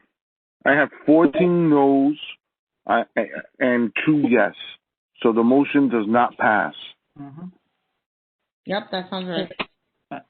And I just want to add, Ralph, and this is for Ms. Barrett, that I'm sure and I'm 100 positive that probably if many of our board members abstain to vote, it is not because they don't support the work that St. Vincent has been doing for so many years. It is because they really upset because the bridge somehow has broken between the St. Vincent de Paul and the community board, having someone working at Vincent de Paul and being a board member. And I think it's sending a really clear message that the St. Vincent de Paul needs to do the bridge, to build the bridge again. I don't know if you want to, if the chair want to say something else. Louis, you hit it on the head. It's not concerning the workers. The workers have sacrificed, especially during this pandemic. They have sacrificed so much. They sacrificed time. Some have sacrificed their families. And it's not about the workers. It's about the upper echelon of St. Vincent de Paul not making themselves available to the community board. And furthermore, that bridge that we had there, it appears that they want to break it. And if they want to break it, it's on them. But the truth of the matter is that their representative to our board who should have been bringing this information to us instead of an outsider is Julia Cruz. And it's not because of to try and support her for anything or anything like that. It's the mere fact that it's the truth. She needed to send St. Vincent de Paul had to send a letter with her application for her to be a member of this board, meaning that she represents St. Vincent de Paul, meaning that should have been coming through through Julia Cruz, and it should have never come through an outsider. And if it was going to come in through an outsider, Julia Cruz should have been still the spearhead on this issue. Because the truth of the matter is that that's who we dealt with. That's who we feel comfortable with. Because when she's given her word to us, it's been there. It's been there. And I'm sorry. I'm like the councilman. I feel the same way. You know, I've given money to St. Vincent de Paul. Julia knows this. And so does Mr. Biscotti. But the truth of the matter is that when the board, and Ralph knows this, every time we try to set up a meeting with the administration of St. Vincent de Paul, it was always canceled. And the only one time only was it a true emergency that I can understand it being canceled. All the other times, it was a no. We couldn't understand it. So it appears that Mr. Biscotti doesn't want to meet with us. So if he doesn't want to meet with us, now let him deal with our elected officials if he feels that he needs to do this. And by the way, Ralph, I want the letter to also go to our state elected officials so like that they understand that why we voted in this fashion. Well, Bobby, I'm sorry, Mr. Chair. The motion was to write a letter of support. That motion failed. So that's it. It's a moot point. We're not writing no letters. There's nothing to write here. Right. All right. Am I mistaken? I mean, because that's what is happening there. And Monique Mannis wants something to say. Go ahead, Monique. Yes, I wanted to say also, you know, to piggyback off what Crespo said, I think also for new members, you know, although this is my first year, and the new members that came, there may be... Whoa! Dude, everybody. Can't hear you. Too much noise in the background. Can't hear anyone. Okay, hold on a minute. Carly! Can you hear me now? Yes. Okay, I'm sorry. My kids got the TV Just going. try to make it brief then, Monique, please. I am trying to tell you. What I was saying is that I think it's a lack of knowledge, too, that we have as some of the board members that would allow us to make an educated decision on which way to go with a letter or support for the organization. Can you hear me? Working with you guys. My wife is like right next to me. Okay. If it's not working, don't worry about it. Just got off of Zoom from her school. Don't worry about it. Monday. Okay, if it's not working. That was my report. Thank you. Thank you. Thank you, Mr. Chair. Let me go back to the agenda. So that concludes everything with the committee meetings, Chairman Crespo? Yes. So now we're up to old business. Any old business out there? Any yes, old issues? in the health committee, we actually decided to talk to the board members because we are not having our World AIDS Day, our annual World AIDS Day vigil. So we were asking that board members wear red on December 1st and send us a picture of themselves in red, like Ralph, so that we can post it on our website.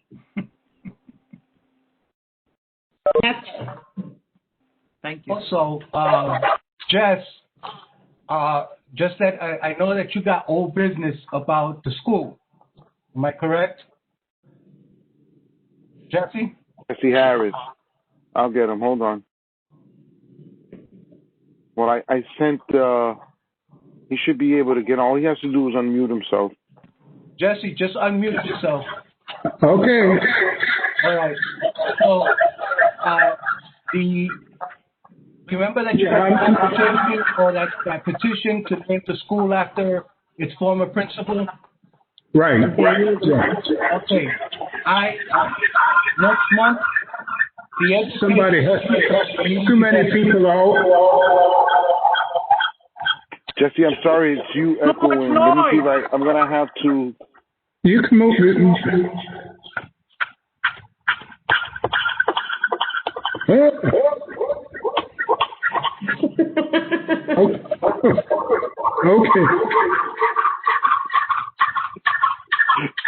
Jesse, is just you now. That's not me. Jesse, you're logged in twice. You're logged in twice. That's the problem here, Jesse. That's why so I'm really sorry. Oh. Yes. There you go. There you go. Oh, he's muted himself, so. Okay. Okay, am I back? Oh,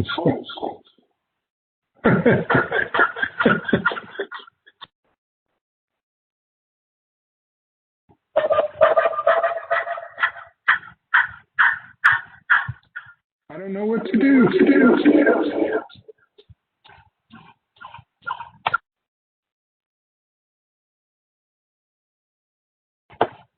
I think for the sake of it, we might have to move on, Jesse. I don't know what to tell you. I'm sorry. Okay, move on. I'll contact you.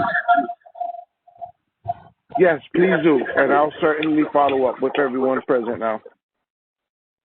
Mr. Chairman. Mr. Chairman, you still there? Yes. So I guess we're up to new business. Any new business now?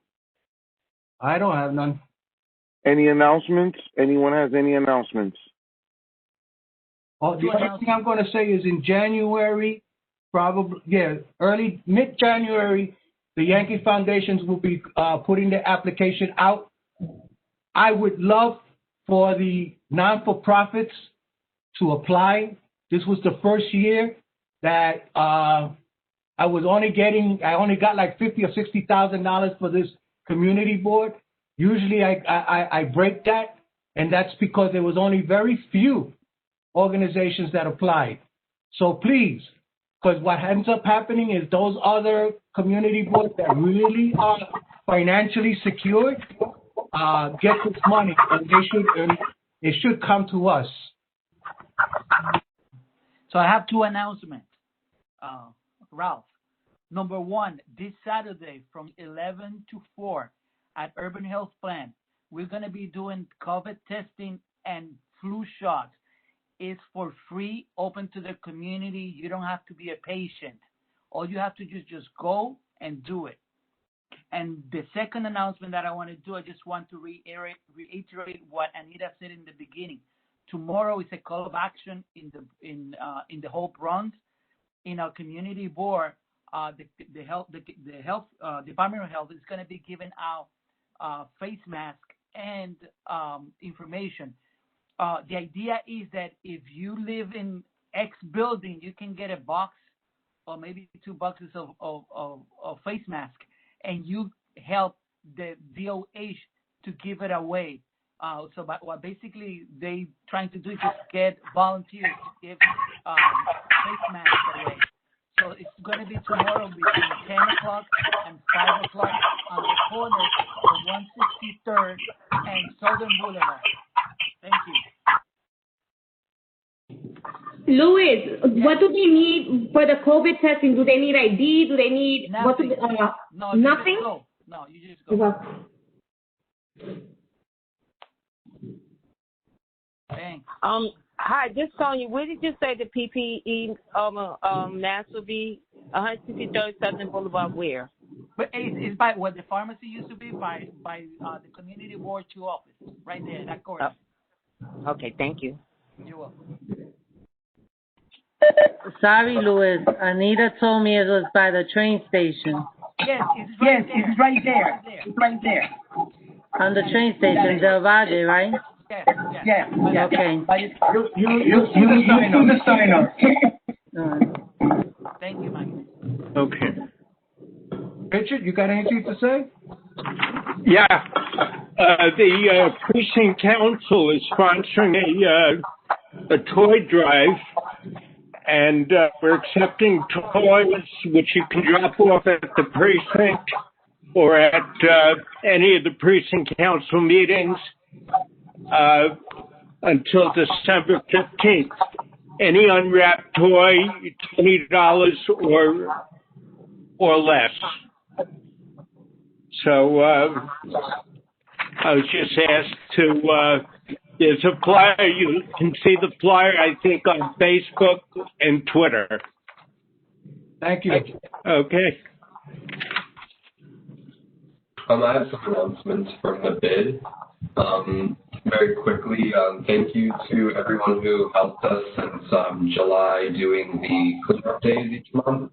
I said during our annual meeting last week that, we rely heavily on the support of volunteers, and a lot of our volunteers come from community work too, so I really appreciate it.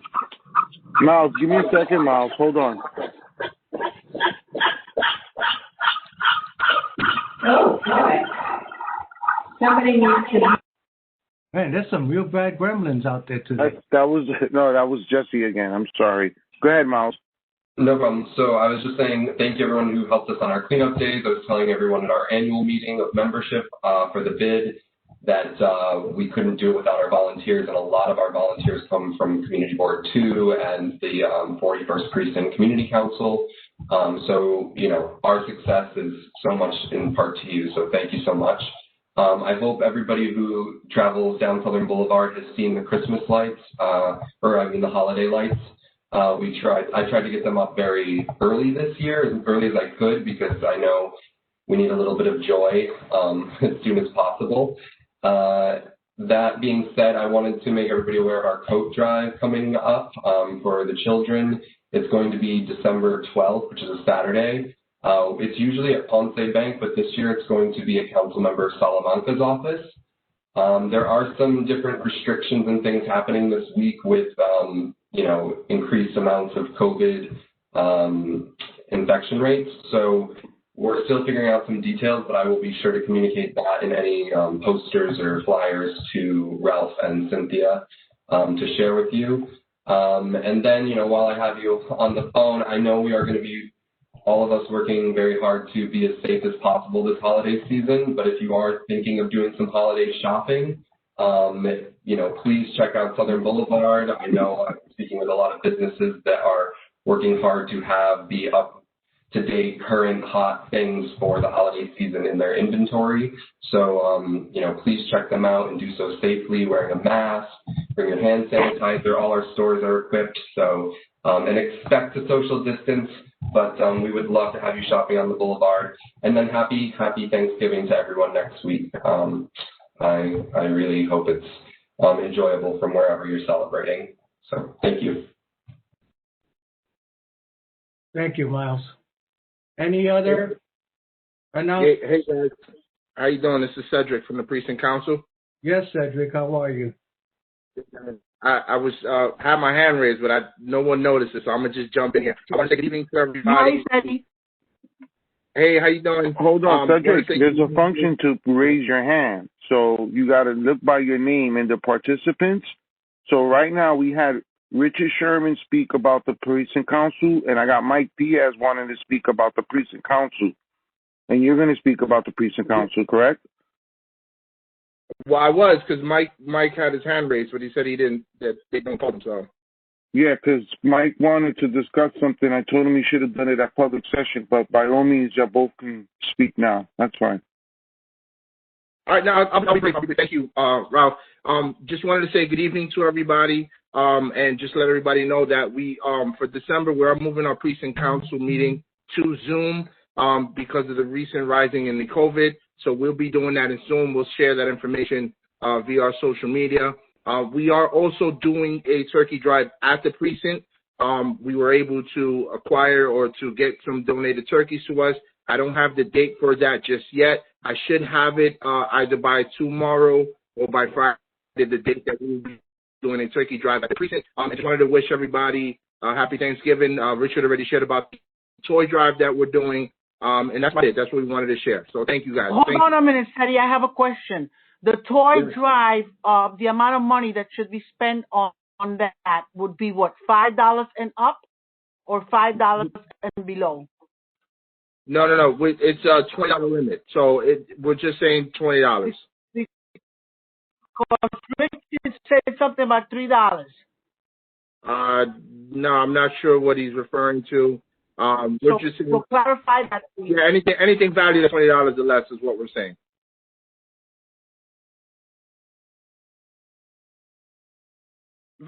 Thank you very much.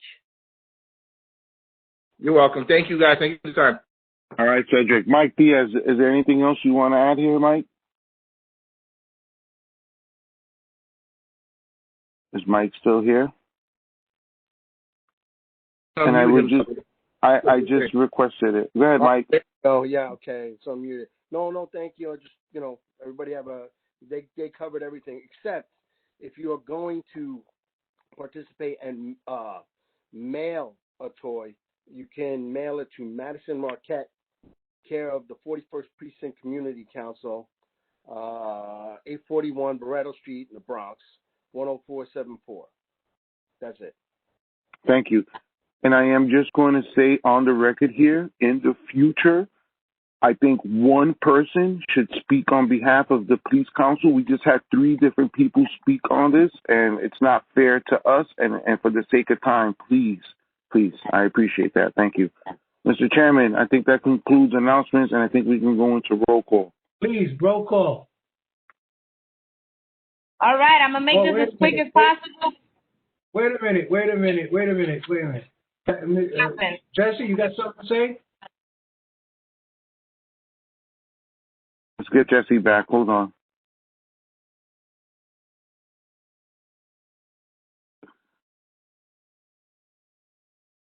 Hello? Jesse's on. You got yourself muted.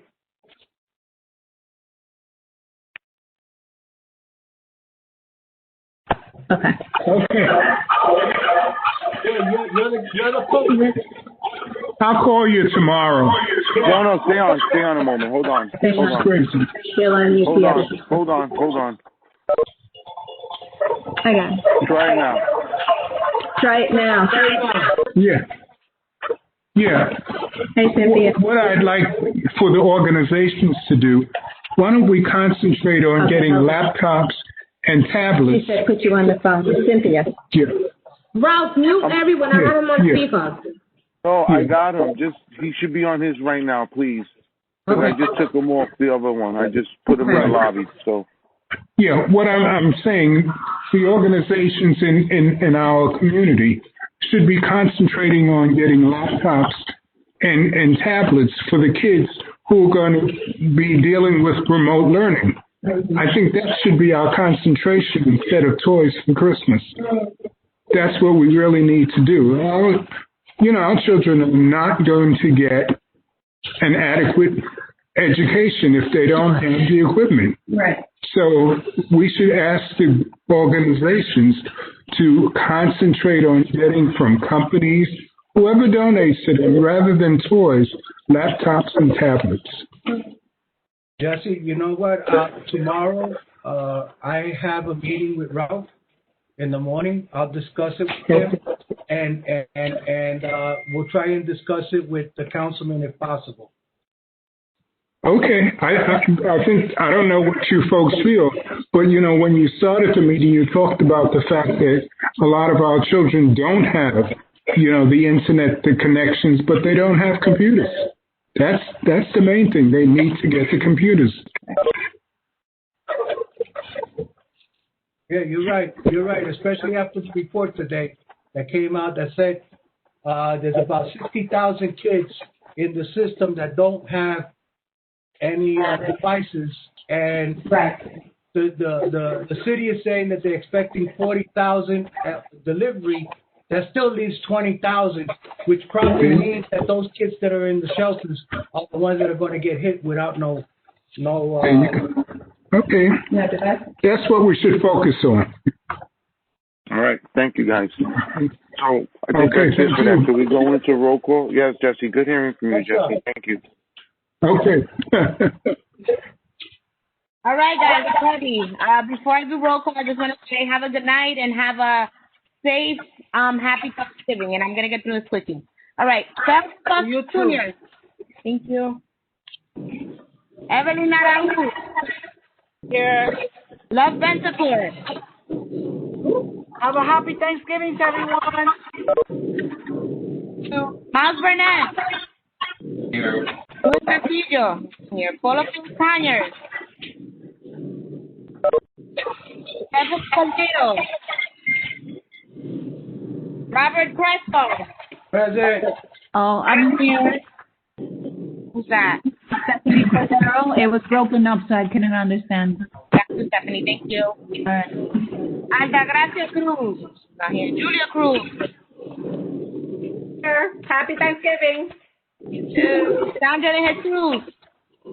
Yeah, everybody stay safe. Happy Thanksgiving. Kevin Ellison. Sonia Ferguson. I'm here. Happy Thanksgiving. You too, guys. Pascal Gomez. Chataria McCoy. Here. Have a good night. To Alexandra Guadalupe. Present.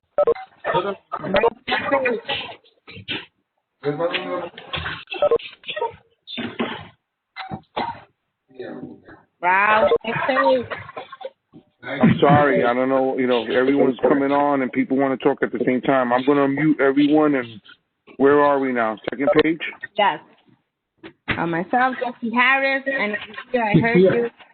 Yes. Shaquan Hunt. Jennifer Kelman. Jeffrey Corn. LaShawn Lindsay. Talia Simone Nicholas. LaShawn was just on. I'm here. Feliz Acción de Gracias. I'm practicing my Spanish. How'd I do? Very good. Talia Simone Nicholas. I'm LaShawn. Good night.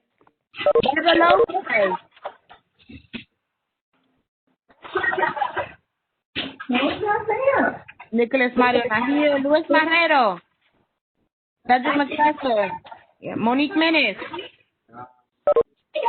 Reverend Moses, Leonard Olmo, Maggie Ortiz. Yeah, good night. Happy Thanksgiving. Bye. Thanksgiving. Robinson, Happy Thanksgiving. Sylvia Sanchez, Richard Sherman, Francis not here, Marilyn not here, John Udu. All right, that concludes roll call. Night, everybody. Okay. Good night. Hey. Bye, everybody.